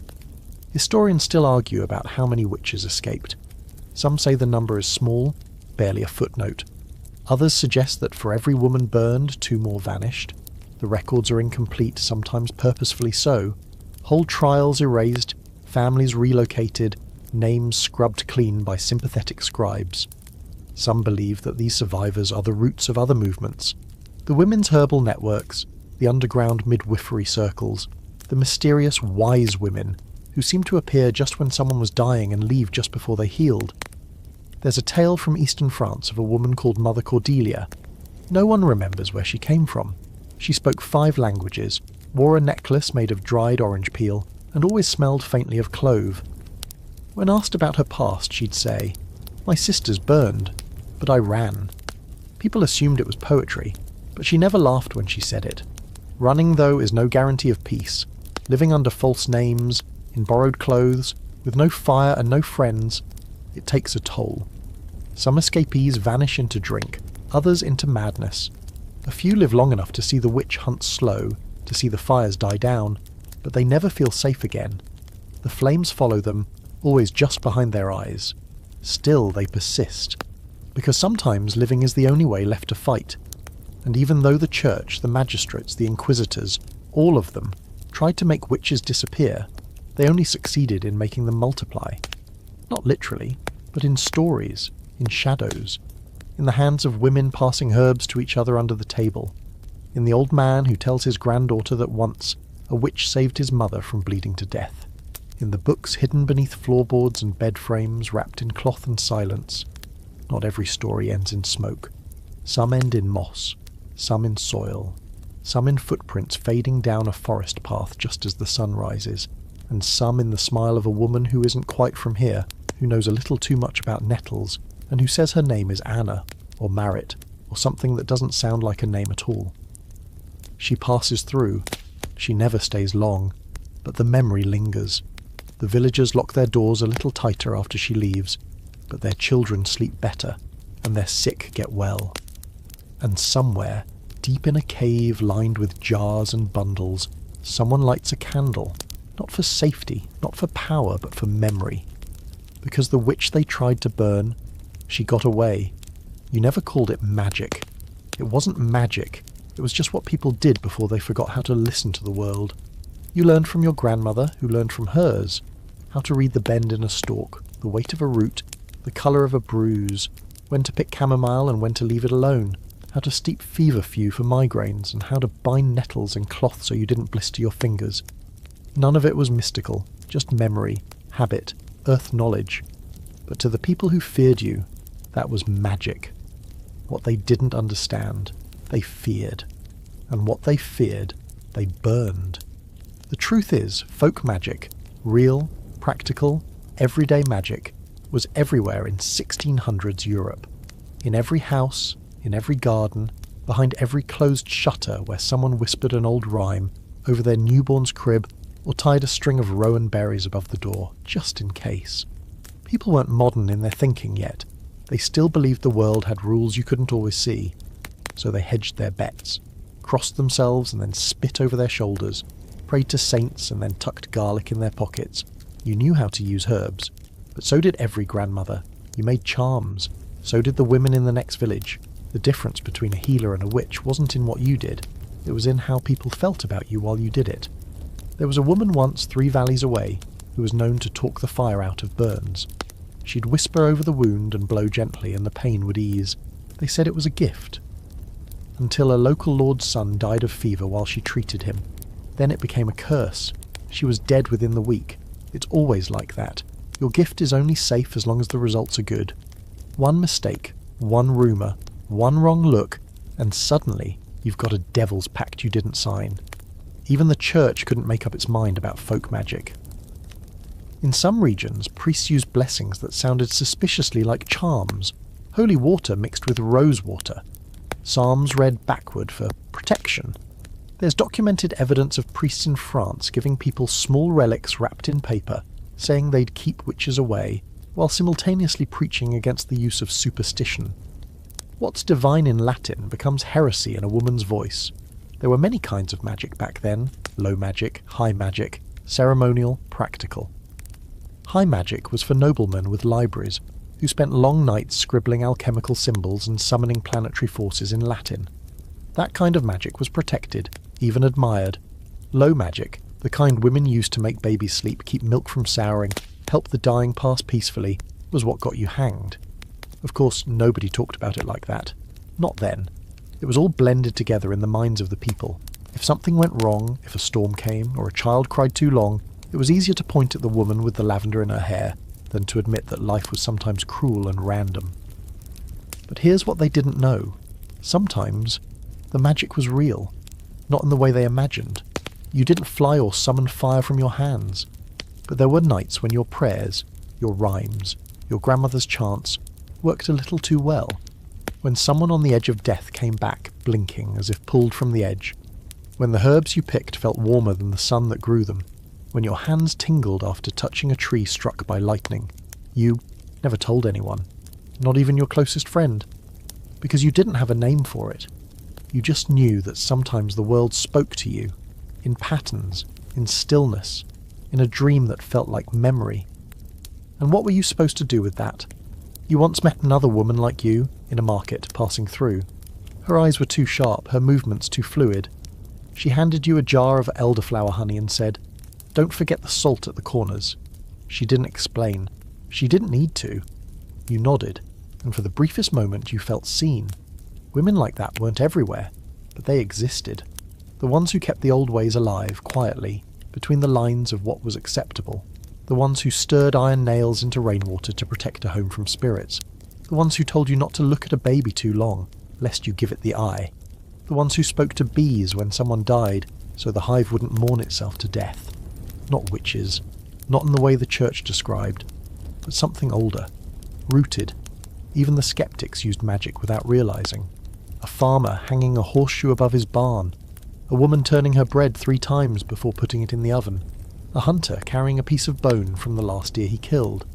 They'd scoff if you called it witchcraft, but it all came from the same place. The need to feel some control over a world that didn't give you much, and if it made life even a little easier, that was enough. There's a story passed down in whispers, a woman who couldn't be burned. They tied her up, they lit the fire, and it rained for 7 days. Every time they tried again, the fire went out. Eventually they gave up and exiled her. She lived in the forest and delivered babies for the next 30 years. Some say she's buried under a tree with twisted branches that never bloom. Others say she walked into the mist and never came back. No one knows her name. But every village has a version of her. A woman who couldn't be killed. A witch who walked away. Maybe that's the oldest magic of all. Not flying or cursing or charming goats, but simply surviving when you're not supposed to. Passing knowledge hand to hand in secret. Keeping stories alive. Binding up a bleeding leg and asking for nothing in return. You weren't a monster. You were a medicine. And in a world that feared both, there was no greater danger. Cities feel safer at first. That's the lie they wrap in stone and sell with brick and soot. There's anonymity in crowds after all. More people, more places to disappear. No one cares if your shawl is a little ragged or if you carry odd-smelling jars in your satchel. In a city you can walk past a dozen people who'll never know your name. You think that means freedom, but it doesn't. It just means no one will remember you when things go wrong. Urban witch trials are different from the ones in rural villages. In the countryside they burn you because their cow died, and you looked at it wrong. In cities it's more political, more performative, less about cows, more about power. The rules are the same. Don't stand out, don't speak too sharply, don't let anyone see you gather herbs after dark, but the stakes are dressed in velvet and pronounced by men in powdered wigs. Take Cologne, for instance, or Augsburg, Strasbourg, cities with universities and money and parliaments, places where the accusation of witchcraft might be dressed up with Latin and stamped with seals, but underneath it's the same old story. Someone got scared, someone else got angry, and now you're on trial. In cities they don't always burn you. Sometimes they drown you in paperwork first. There's a woman in Vienna, Maria. You wouldn't know her, but her story would ring familiar. She's a laundress with a sharp tongue and a bad habit of making herbal teas that work too well. One day, the wife of a city official accuses her of bewitching her baby after the child won't sleep for 3 nights in a row. Maria is arrested, questioned and examined. They find no devil's mark, no familiar, no evidence at all, but the official's wife refuses to drop it, and so the trial begins. It lasts 7 weeks. No one can remember what started it by the time it ends. She's found guilty, she's hanged in the market square. Cities like to pretend they're more rational, more civilized, but their fear just wears fancier shoes. They speak of moral corruption, of social decay. In some trials the charge isn't just witchcraft, it's disrupting the order of society, being a threat to structure, to obedience. In the city, being accused isn't just about herbs or hexes, it's about stepping out of line, and sometimes it's about nothing at all. One of the more bizarre cases happens in Lyon, where a widow is accused after someone dreams of her flying over the river. That's it. A dream. No witnesses, no evidence. But the judge calls it spiritually alarming. She's locked away for 3 months, eventually released. She moves to another town and is accused again. She dies in prison waiting for a trial that never comes. What city records tend to lack in drama, they make up for in documentation. In the archives of Nuremberg, there are pages of neatly handwritten names, dates, charges. Sibylla Kramer, accused of weather magic. Gretchen Meyer, suspected of fertility interference. The language is precise, clean, cold. No mention of whether the accused cried or begged or stayed silent until the end. Just names on paper, boxed in ink. And in cities, people talk faster. Gossip moves through markets like a fever. You can change your name, change your clothes, move across the river, and still someone will recognise your gait, your hair, the way you stir your tea counter clockwise. Memory lingers in cities like soot on brick. You can't scrub it out. Still, some find sanctuary in cities.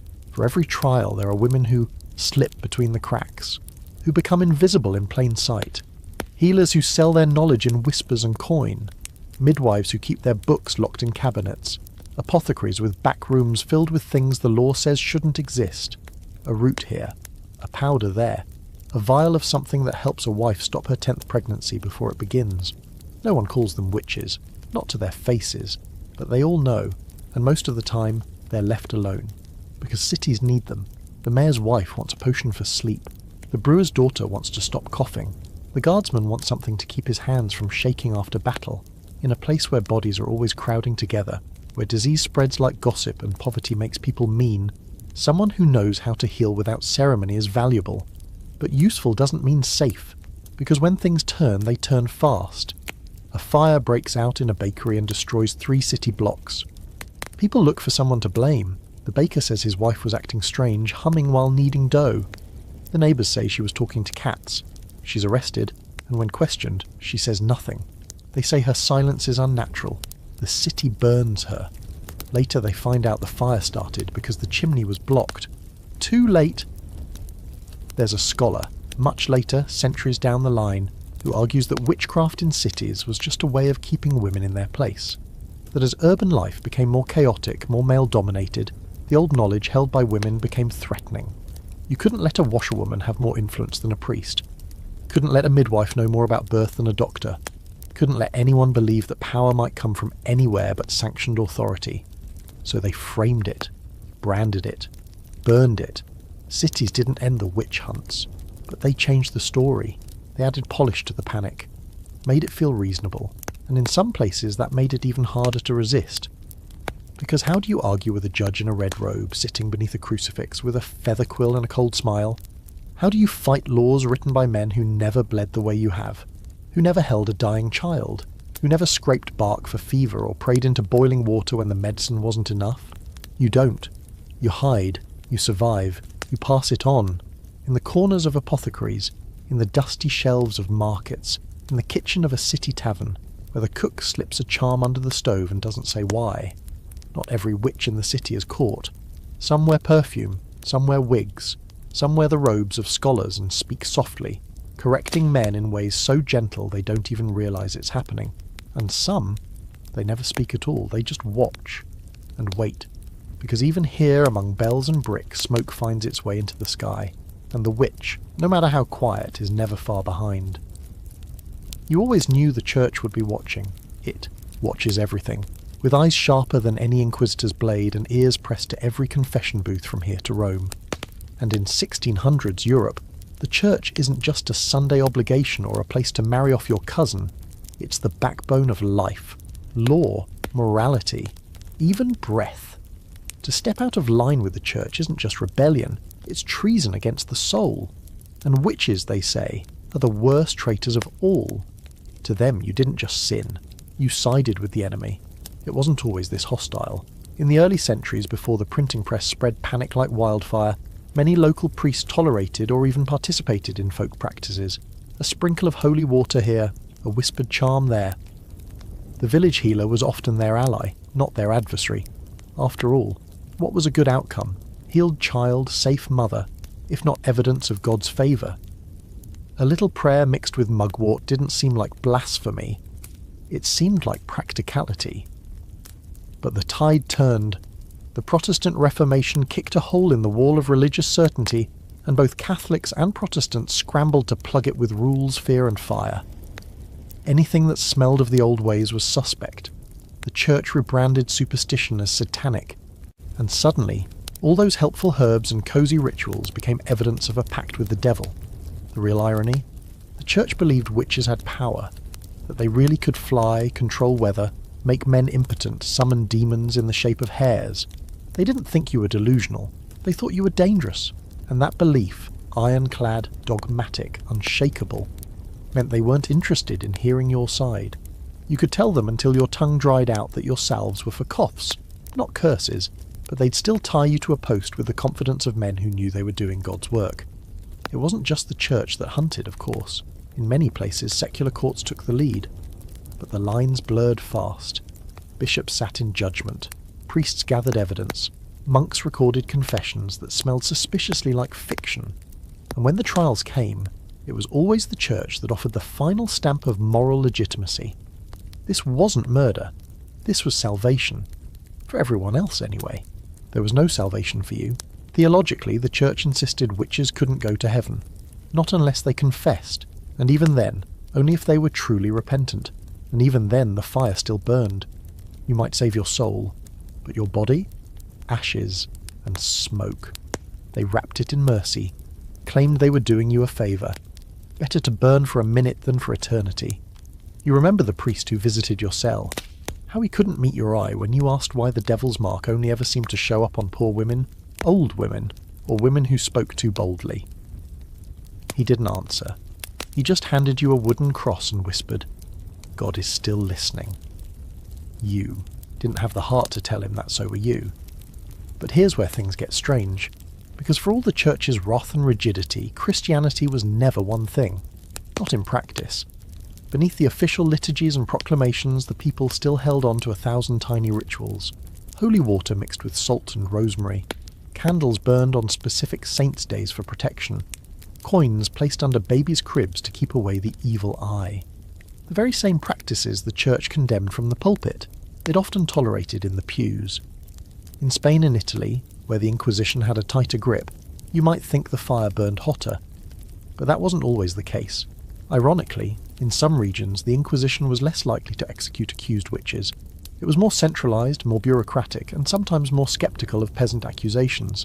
Superstition, yes. Satanic conspiracy, less so. Meanwhile, in Protestant territories like Scotland, Germany, and parts of France, local judges had terrifying autonomy. Trials ballooned into frenzies. Dozens, sometimes hundreds, were executed over the course of just a few months. Once one woman confessed, she was pressured to name others. That web of guilt grew fast. The church didn't invent the fear, but it legitimized it, sanctified it, made it sacred. And no one questions a sacred fire. They debated your soul even after you died. Theologians writing treatises on whether witches chose evil or were tricked into it. Whether your soul could be saved if your confession was made under torture. Whether you even had a soul if you denied Christ under duress. It's unsettling to know that people who never knew your name wrote paragraphs arguing about whether you deserved peace. You wonder if God ever read any of it.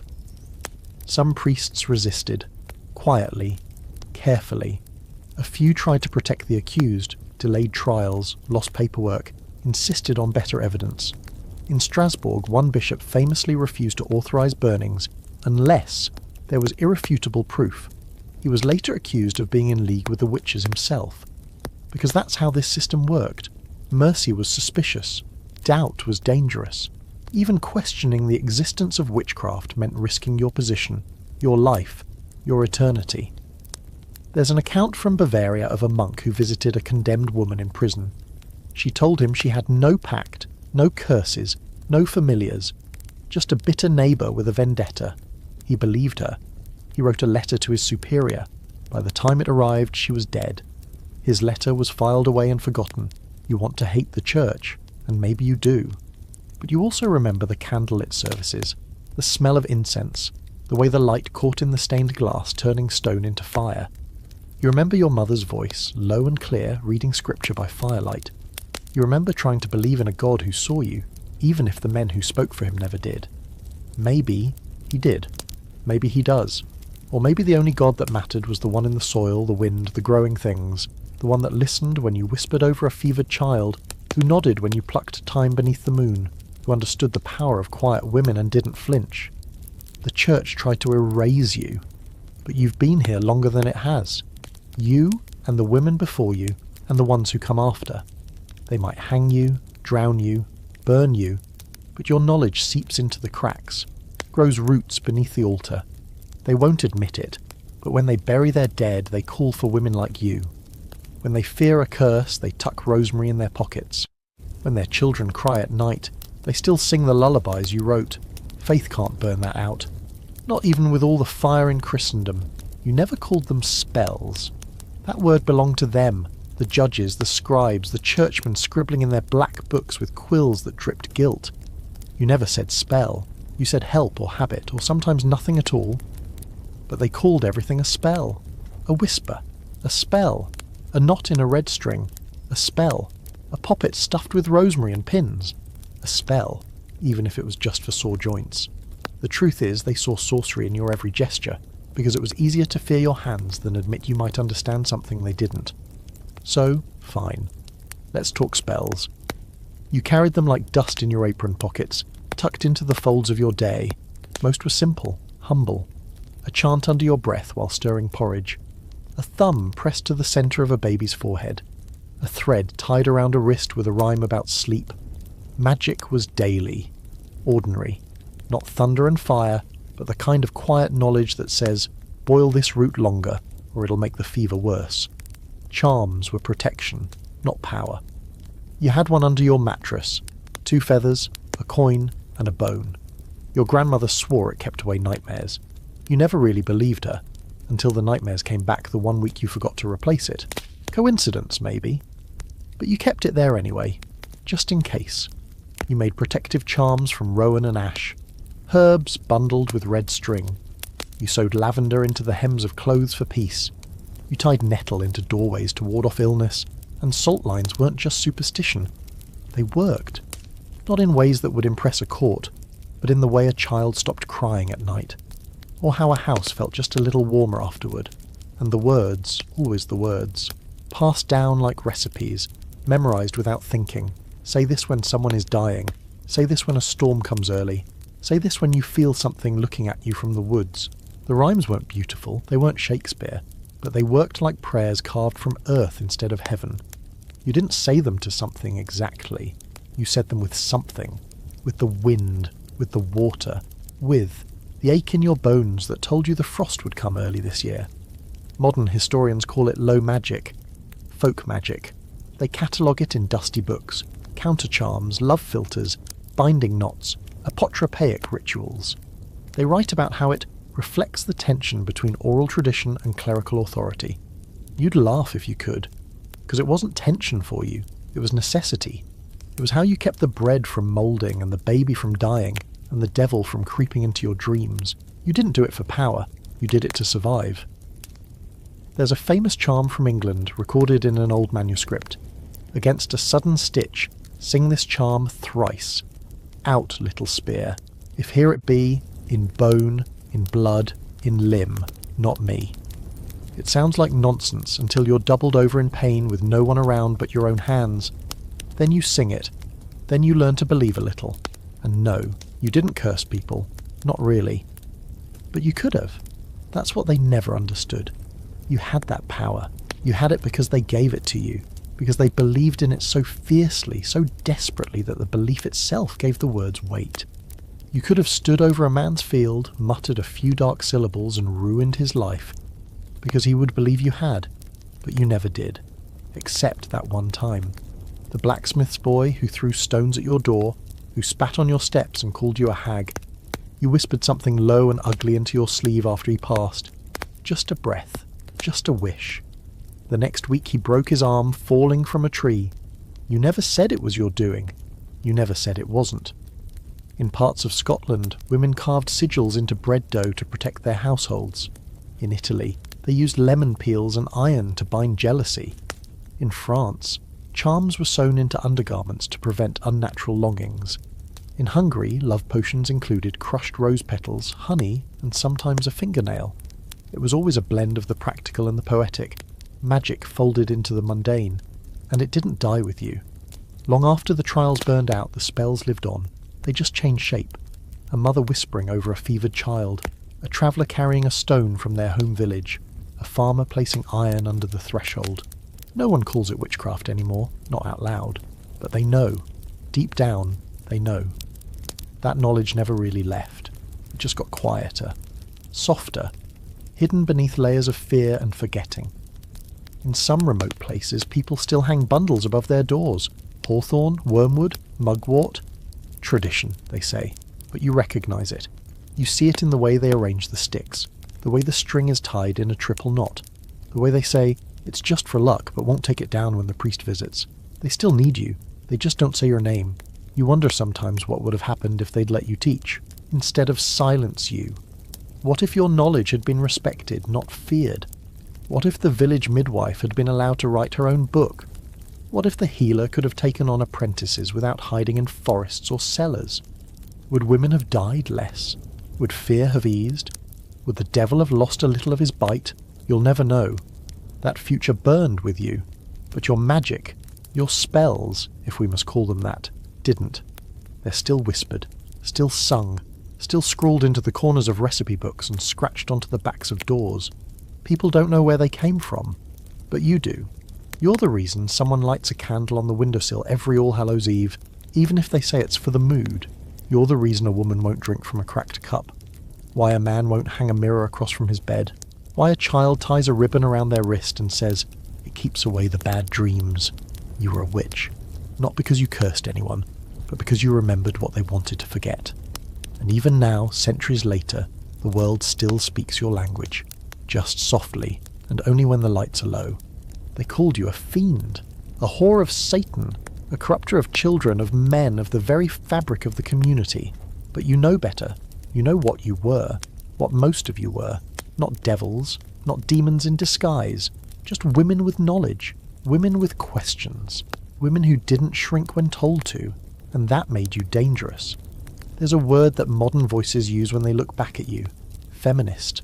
A word that didn't exist in your lifetime, but fits around your memory like an old, warm cloak. You didn't know what patriarchy was, but you knew what it meant to be told to sit down when you had something to say, to be watched too closely, too constantly, to be asked for your help and then punished for giving it, to know that your thoughts were not your own, not really, not once the wrong man decided to twist them into curses. The more you look at it, the more it seems like what they feared was not witchcraft at all. It was power, your power, the power to heal without a license, to know things without being taught by a man, to refuse a husband and still feed yourself, to speak when you weren't spoken to age without apology, to bleed without hiding, to walk alone. A woman alone is a threat. A woman who doesn't need is suspect. A woman who knows too much is an accusation waiting to happen.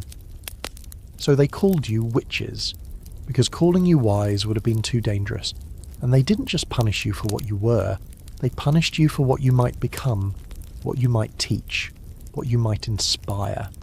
You were not just an individual, you were an example, a warning to others who thought they might step outside the narrow corridors built for them.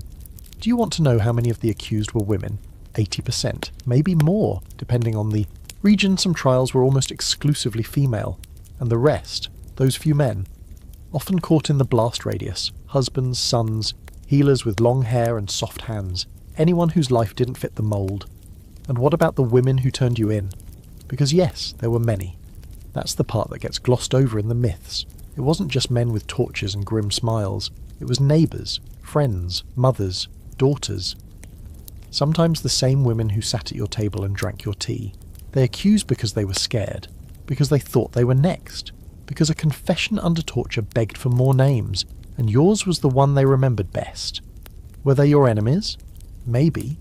But maybe they were just trapped, like you, caught in a world where being a woman meant always being a little bit guilty, where survival meant betrayal, where there were no good options, just slow deaths, or fast ones. Still, you understand why people look back now and see resistance in your bones. Modern feminists write about witch trials as acts of gendered violence, mass executions aimed at keeping women docile. And they're not wrong. The witch craze flattened powerful women, midwives, matriarchs, widows with property, unmarried women with too much independence. It was a systematic pruning of the female vine. Cut back anything that grows too wide. And if you dared to grow tall, you burned.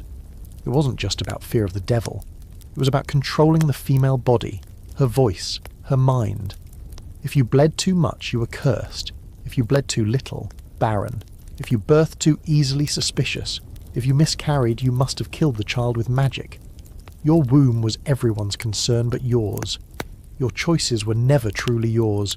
Even your age was weaponized. Young women were temptresses. Old women were crones.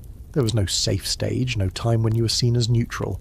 You were always something to be managed, categorized, or blamed. And yet, there's strength in being called dangerous.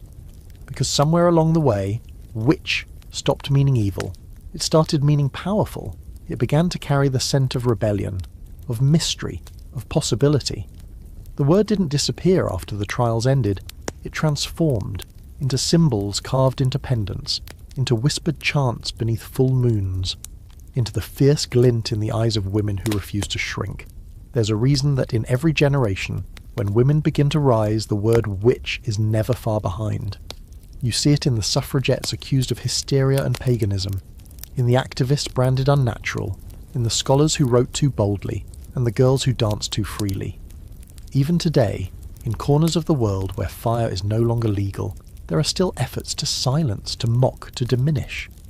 Because the world hasn't entirely changed. But you helped start something. You helped plant the seed of a question. What if the witches weren't wicked? What if they were wise? And once that question was asked, it could never be unasked. Your death was meant to silence. Instead, it became an origin story. A mythology that women have taken back piece by piece. A symbol of endurance, of rage, of knowledge, of the refusal to apologize for existing in ways that frighten those in charge. Now, young women gather on hillsides and chant in circles, calling themselves witches. Not because they believe in casting curses, but because they believe in reclaiming what was taken. The word itself has become a kind of spell, a charm, a declaration. I am not afraid of your fear. You would recognize them, not in the clothes or the words, but in the posture, the fire in their voices, the way they stand in doorways with their heads high, the way they look at the world like it owes them something it can't name. You were called a fiend. But you were a feminist before the word existed. And even now, when someone lights a candle for justice, or picks up a book no one wanted them to read, or chooses to live in defiance of quiet rules, they do it in your shadow, in your name. They do it because you walked first, even if you walked to fire. They say time smooths things out, that it wears down the jagged parts of history, files off the edges until all that's left is a neat little story, suitable for textbooks and tourist plaques. But your story, the one buried in ash and herbs and silence, time hasn't softened it. If anything, it's made it louder. Because now, centuries later, they've started digging. Literally. In towns across Europe, archaeologists are uncovering bones with strange markings, holes drilled into skulls, burns on femurs, knife cuts made post-mortem. Mass graves, some of them too shallow, too hasty. Human remains found beneath old courthouses, beneath what used to be gallows, beneath fields where nothing has grown for years. And every time someone whispers the same word, witches, they dig up your past, brush off the dirt, photograph it under artificial light. They document every break and bruise and tag your femur with a code number. Forensic evidence, they call it.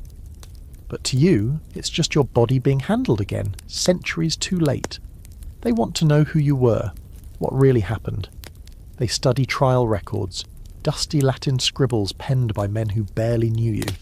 They analyse spellbooks, grimoires once banned by the church, now displayed in glass cases with climate control.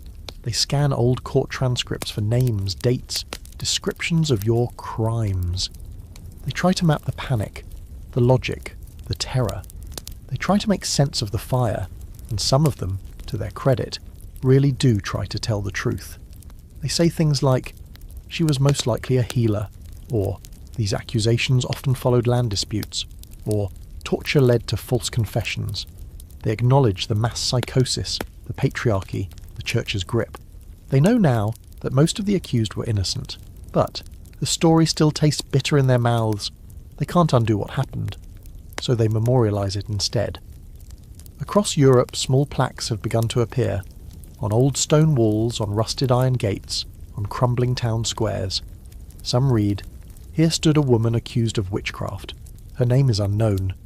Others offer an apology from the modern town council, centuries too late. A handful of countries, Norway, Switzerland, Scotland, have issued formal pardons to those killed in the witch trials. Empty gestures, maybe, but gestures all the same. In one German town there's a statue of a woman with her hands tied, eyes closed, face tilted upward.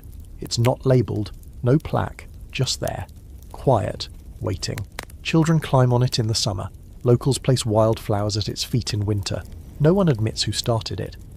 In another, there's a memorial garden. Lavender, rosemary, rue. Herbs once feared, now planted with care. A stone circle at the centre. No fire here, just sunlight and bees. And people still come. Not many, but enough.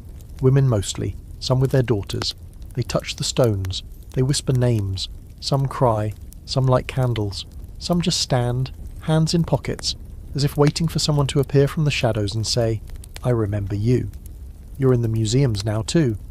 The witchcraft wing of a medieval exhibit, complete with wax figures, replica torture instruments, and interpretive panels written in cautious academic language. You've become history, an attraction, something to learn from, but not too closely. No one wants to admit how recent it all still feels, how little it would take to do it again. Because let's be honest, the witch trials never really ended. Not completely. They just change costumes. They show up now in the headlines, in accusations without evidence, in the way powerful women are dissected in public, burned not with fire but with words. The internet is the new pillory, social media the new stake, and while no one uses the word witch anymore, the shape of the fear is the same. Too loud, too angry, too strange, too much. The formula hasn't changed, but the resistance hasn't either. People write books now, novels, memoirs, fantasy epics where witches win. Poets turn your suffering into verse. Filmmakers make you icons. Artists carve your names into stone. Songs are written in your memory, full of drums and aching voices and words sung in languages no one's spoken in centuries. And some of them, quietly, are practitioners themselves. Yes, witches. Real ones.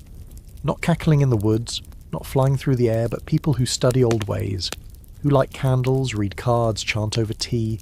They wear crystals, collect herbs, celebrate equinoxes, mark full moons.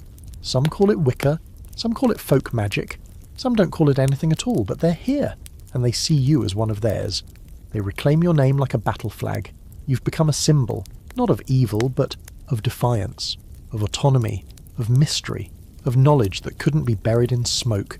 And for every statue, every candle, every book written with your name in its spine, a little bit of you comes back.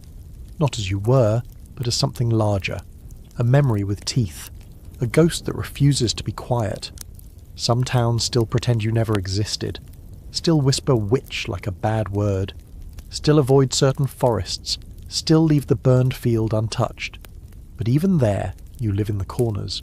In stories told by grandmothers with glinting eyes. In fences where iron nails have never rusted. In hands that knot thread 3 times without knowing why. They didn't erase you. They couldn't. They buried you deep, yes, under fear, under fire, under the lies of men who claim to know God's will. But even in the dark you waited, and now, slowly, the world is remembering. Piece by piece, name by name, you rise. The field where they burned you is quiet now. You wouldn't recognize it. The stake is gone, the ashes scattered, the crowd long dispersed. There's no smell of smoke, no blackened ground, no ropes, no screams, just grass, wind, and silence. A thin path cuts through the field, well-trodden but unremarkable. Children chase each other across it in summer. In the winter the snow blankets it so perfectly that no one remembers what's buried beneath. But some do, not by name, not even by story, just by sense. They walk past that patch of earth a little quicker. They lower their voices. One child swears she sees shadows in the tall grass, something moving that isn't the wind. Her mother hushes her sharply. Don't say things like that. But later that night, The mother lights a candle and leaves it by the window. Just one. No explanation. That's how memory works. When it's not allowed to speak, it mutates, slips sideways, becomes folklore. You're not a woman anymore, you're a legend. The tale changes, grows legs of its own. In one version, you cursed the crops before they dragged you away. In another, you died with a smile on your lips and a raven perched nearby. Someone claims the apples never grew quite right again. Someone else says your ghost walks the woods. Someone else says it was all just made up, a peasant myth, nothing serious. But they still avoid the place on stormy nights. They still mutter a prayer when lightning hits too close. They still don't plant anything there, and every now and then, someone returns. Not from the dead, not quite, but from the long echo of history. A stranger with dark hair and a woven shawl appears at the edge of the market, offering remedies for coughs and charms for love. She knows things she shouldn't. She walks too confidently. Her eyes flick toward that quiet field, and when someone asks where she's from, she smiles and says, "Far enough." People talk, and then she's gone. You might think all this would end in forgetting, that eventually the fire would consume not just your body, but your story. But stories like yours don't die easily. They adapt. They survive the way you would have, given the chance. They duck their heads, change their names, hide in lullabies and recipes until it's safe to breathe again. And over time, they start to come back into the light. A modern girl finds an old book in a second-hand shop. Leather-bound, handwritten, no title, just a collection of charms, herbal cures, strange symbols. She flips through the pages with growing curiosity, a chill crawling up her spine. She doesn't know why, but she buys it. She starts trying the things inside. A tea for sleep, a bath for anxiety, a ritual with a white candle and rosemary for protection. They work, not in cinematic lightning strikes the sky ways, but subtly. Her house feels calmer, her dreams less jumbled, her breath steadier. She starts writing notes in the margins, crosses out things she's tried, adds ones she's invented.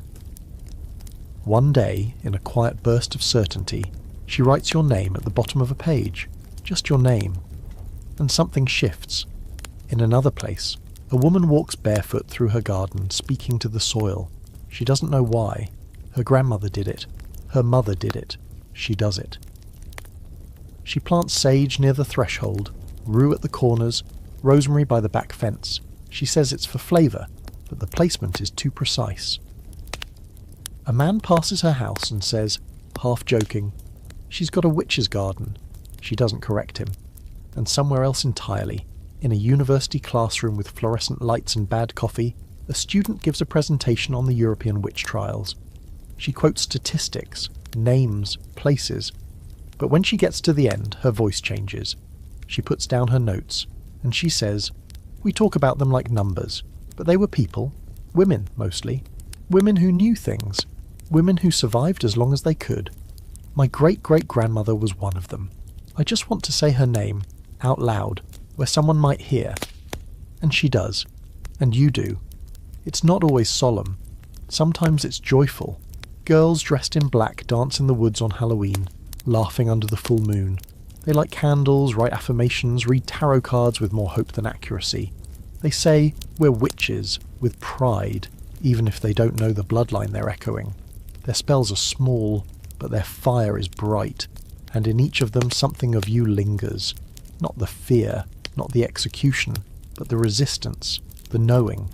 That quiet internal certainty that you have a right to your body, your words, your knowledge, that you don't need permission to understand the world, that you don't need to ask to exist.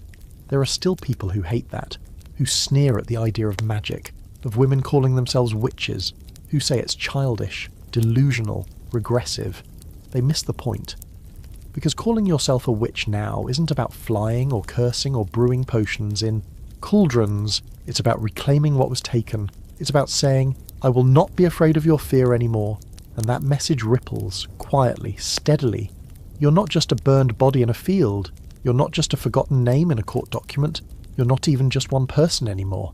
You're 1,000 candles lit by people who've never met you. You're the spell whispered when the world feels like it's closing in. You're the charm tied to the wrist, the herb tucked behind the ear, the book hidden under the mattress. You were never meant to survive, but you did. in every whisper, in every seed, in every story retold by firelight, the field may be quiet now, but beneath it, you're still burning. It always starts the same way. Something goes wrong. A child falls sick, a storm ruins the harvest, a husband strays and doesn't come home. The village searches for a reason, because reason is comfort. Randomness is too cruel, and in the absence of answers, they turn towards suspicion. They comb the town for anything that doesn't fit, and there you are, standing just a little too straight, speaking just a little too clearly, keeping herbs in jars that don't have labels. That's all it takes. That and someone with a grudge, a neighbour you embarrassed, a man you refused, a wife jealous of your ease with her child. They whisper your name to the wrong ear, and from that point on it's only a matter of time. Your days become watched, your words dissected. That story you told about a dream, suddenly proof of devilish insight. The time you cured a fever with a tincture, a sign that you caused the illness in the first place. They twist kindness into harm, attention into malevolence. You've seen it happen before, but this time it's you. The worst part? Most of them don't think they're doing anything wrong. They think they're protecting their town, their family, their souls. They're afraid, and fear doesn't care about truth, it cares about survival. So they justify it. Tell themselves you asked for it somehow. That the signs were there. That no innocent woman would walk alone after sunset. That no godly woman would live without a man. That no simple healer would know so much about blood and pain and childbirth. But you're not simple, and they know it. That's why they're afraid. You have something they don't understand. Not just knowledge, though that's part of it, but confidence, presence, a way of existing that doesn't seek their permission. That's the true crime. You live as if the world is yours to interpret. You act like your life belongs to you. And in 1600s Europe, that's enough to get you killed. But here's the twist. It's the same trait that ends up saving pieces of you. That quiet, rooted certainty that you're right to know what you know, that you're right to trust your gut, your hands, the wisdom passed from mother to daughter like breath. That's what preserves you, even after. The ropes tighten, because when they dragged you to the square, you didn't beg. When they accused, you didn't weep. When the fire took you, you looked them in the eyes, and that more than anything is what stays in their memory. They'll say you were mad, or evil, or under Satan's sway.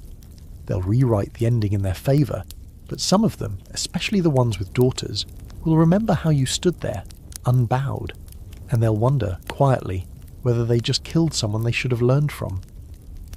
The witch trials were never about witches. They were about control, about drawing a line in the dirt and saying you may not cross this, not with your mind, not with your body, not with your voice, and every time a woman did, they made an example of her. But they had to keep making examples, didn't they? Because women kept crossing. They still do. There's a little girl born just a year after your death. She grows up hearing your name in whispers, in warnings. Don't end up like her. But instead of fear, it plants a seed of curiosity. She asks questions, watches carefully, learns herbs from her aunt, who kept a bundle of your dried yarrow hidden behind the hearth. She grows up to be a midwife. When her first patient survives a difficult labour, she ties a red thread around the baby's wrist and says, "For luck." She doesn't call it magic, but it is. Elsewhere, a young man who watched your trial becomes a writer, not a famous one, just someone who scratches out stories on rough paper. In one, a woman accused of witchcraft turns herself into a hawk and flies away. In another, the witch rises from her ashes and takes her revenge. His stories are never published, but they're read, passed hand to hand, a spark carried forward. And centuries later, those stories become novels, films, movements. The witch becomes a figure of complexity, not cruelty. Women with power, with pain, with reasons. And while most of them don't carry your name, they carry your shape. You're still there, in the silhouette. They tried to silence you with fire, but they only gave you a louder voice. Now people seek you out. They travel to old towns, to ruined courthouses, to fields like the one where you fell. They place flowers on the ground, lavender, marigolds. They light candles. They say, "This is for the ones we couldn't save." They mean you, not because they think they can undo the past, but because they want you to know they see you now. Some of them write your name on paper and burn it, letting the smoke rise as if sending it to wherever you might still linger. Some speak your name out loud for the first time in centuries. Some don't know your name at all, but they speak for you anyway, because someone has to. You never asked to be a symbol. You never wanted to be a martyr, a myth, a lesson in resistance. But now that you are, you're not alone. You never were. You had sisters, across mountains, across borders, across time. Women who also stood too tall, who also burned, who also knew. And their fire joins yours. Together, you've become something they never expected. Unkillable. Your story is not just one of death. It's one of memory and courage and survival. Of how knowledge smoulders in silence and springs to life the moment someone dares to speak it again. They thought they buried you, but all they did was plant a seed. And it's growing. You were never supposed to have a legacy. That's the part they never planned for. The courts, the clergy, the judges in velvet, and the men with torches. They weren't trying to create martyrs. They were trying to erase you. They wanted you forgotten, feared, flattened into nothing more than a moral warning. But memory doesn't work that way. Not when your story is woven into the blood of generations. Not when your voice gets caught in the lungs of every woman who learns to say no. And now, you're everywhere. You're on t-shirts and coffee mugs. We are the granddaughters of the witches you couldn't burn. It's a cute line, marketable even. But behind it sits a history smothered in smoke and screams. Behind it is you, standing barefoot on damp earth with your hands tied and your life misunderstood. That catchy slogan is a shorthand for something unspeakably deep. For pain, for knowledge, for endurance. People conjure you now without even knowing it. They call it empowerment, intuition, divine feminine. They sage their apartments, pull tarot spreads under moonlight, chant affirmations into mirrors. They may never have cracked a book on the trials. They may not know your name or the town where your trial was held. But they know what it feels like to be told their voice is too sharp, their emotions too wild, their knowing too much. And every time they push back, that's you. Every time a girl refuses to be smaller, quieter, more palatable, more convenient, you're in that choice.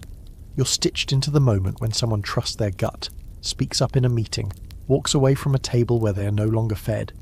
You're the hush before the answer, the glare after the insult, the hand held out to another woman saying, I see you. I know what they did to you. I'm still here. And your face is changing. You're no longer just a hunched old woman with wild eyes. You're no longer the cartoonish cackler over a cauldron. Now you are young and old, fierce and gentle, black and brown and white and every hue in between. You are trans and queer and powerful in ways they never imagined witches could be. You're no longer a stereotype. You're a prism. You're intersectional now. You've been reclaimed by movements bigger than yourself. Feminism, yes, but also justice, resistance, autonomy. You're not just about herbs and hexes. You're about land rights, reproductive rights, identity. You're about standing at the edge of the world and daring to exist without apology. And yes, people still misunderstand you. Some think you're all superstition. Others think you're just a trend, a phase, a Halloween costume with a pointy hat. But you've survived worse than ridicule. You've survived fire. Because the truth is, no matter how neatly history tries to package it, you didn't die in the 1600s. You were carried forward, in fragments, in spells, in stories whispered between mothers and daughters, in the lullabies no one remembers writing, in the salt tossed over shoulders, in the words scrawled in notebooks and burned in candlelight. You were passed on in whispers like secrets too sacred for daylight, and now you're spoken aloud again, not as villain, as ancestor, as guide. Your name appears in books where the authors call you the wise woman, the healer, the midwife, the outsider, the rebel. You show up in documentaries, museum exhibits, academic papers with long titles that dance around the fact that what they're really talking about is fear of female agency. Your story is still being written. But now, finally, the pen is in gentler hands. And sometimes, only sometimes, it's in your own. Because there are women now who sit down in quiet rooms, light a single candle and say, to those who came before, I honour you. And you feel it, like warmth brushing across time. You don't need incense or ritual to reach across centuries, just someone willing to say, I haven't forgotten. Your legacy is made of those moments. It's in the choice to remember when it would be easier to forget, to acknowledge pain when silence would be safer, to ask hard questions, even knowing there may be no answers. And maybe that's the most magical part of all. Not the spells, not the charms, not the roots steeped in boiling water, but this, that you endured, that your story didn't end with smoke, that you, who were called unspeakable, have become spoken, and they still won't teach you in every school. They won't tell every child about the tens of thousands lost, but someone will whisper your name when they light a candle, and someone else will write it in the margin of a book, and someone somewhere will plant rue in their garden and never quite know why. And that is how you survive. Not in vengeance, not in fire, in echo, in remembrance, in the choice, every day, by someone new, to live in a way you weren't allowed to. And for all their tortures and trials and threats, they never found a way to burn that. And now, the fire is out, the smoke has thinned, the shouting is long gone. All that remains is the hush, like the breath that comes after the storm has passed, when the world feels still but not quite safe. You've walked through the terror, the trial, the flames. You've listened to the voices, the grief, the rage, and the strange beauty of survival. And maybe now, just maybe, you're ready to rest. Because this isn't just a bedtime story, it's a reckoning. The truth is, the witch was never just one woman. She was thousands. She is thousands. She is power, feared and misunderstood. She is knowledge, punished and hidden. She is pain, folded into myth. And through all of it, through every accusation, every fire, every whispered warning, she has become something more. Not forgotten, not erased, remembered. So if your fingers ever brush a feather on the ground and you feel something quiet stir, or if the scent of rosemary makes you pause, or if the wind through the trees sounds just a little like a voice, don't be afraid. That's her, that's you, coming back into the world. One whispered story at a time. Now, as you ease your head into the pillow, let go of the stake, the rope, the smoke. Let the weight slide off your shoulders. Breathe deep. You're not standing in the square anymore. You're not on trial. You're free. And tomorrow, you wake up stronger, louder, wiser. So sleep well, my lovely witch. You made it. They didn't burn all of you. Not even close.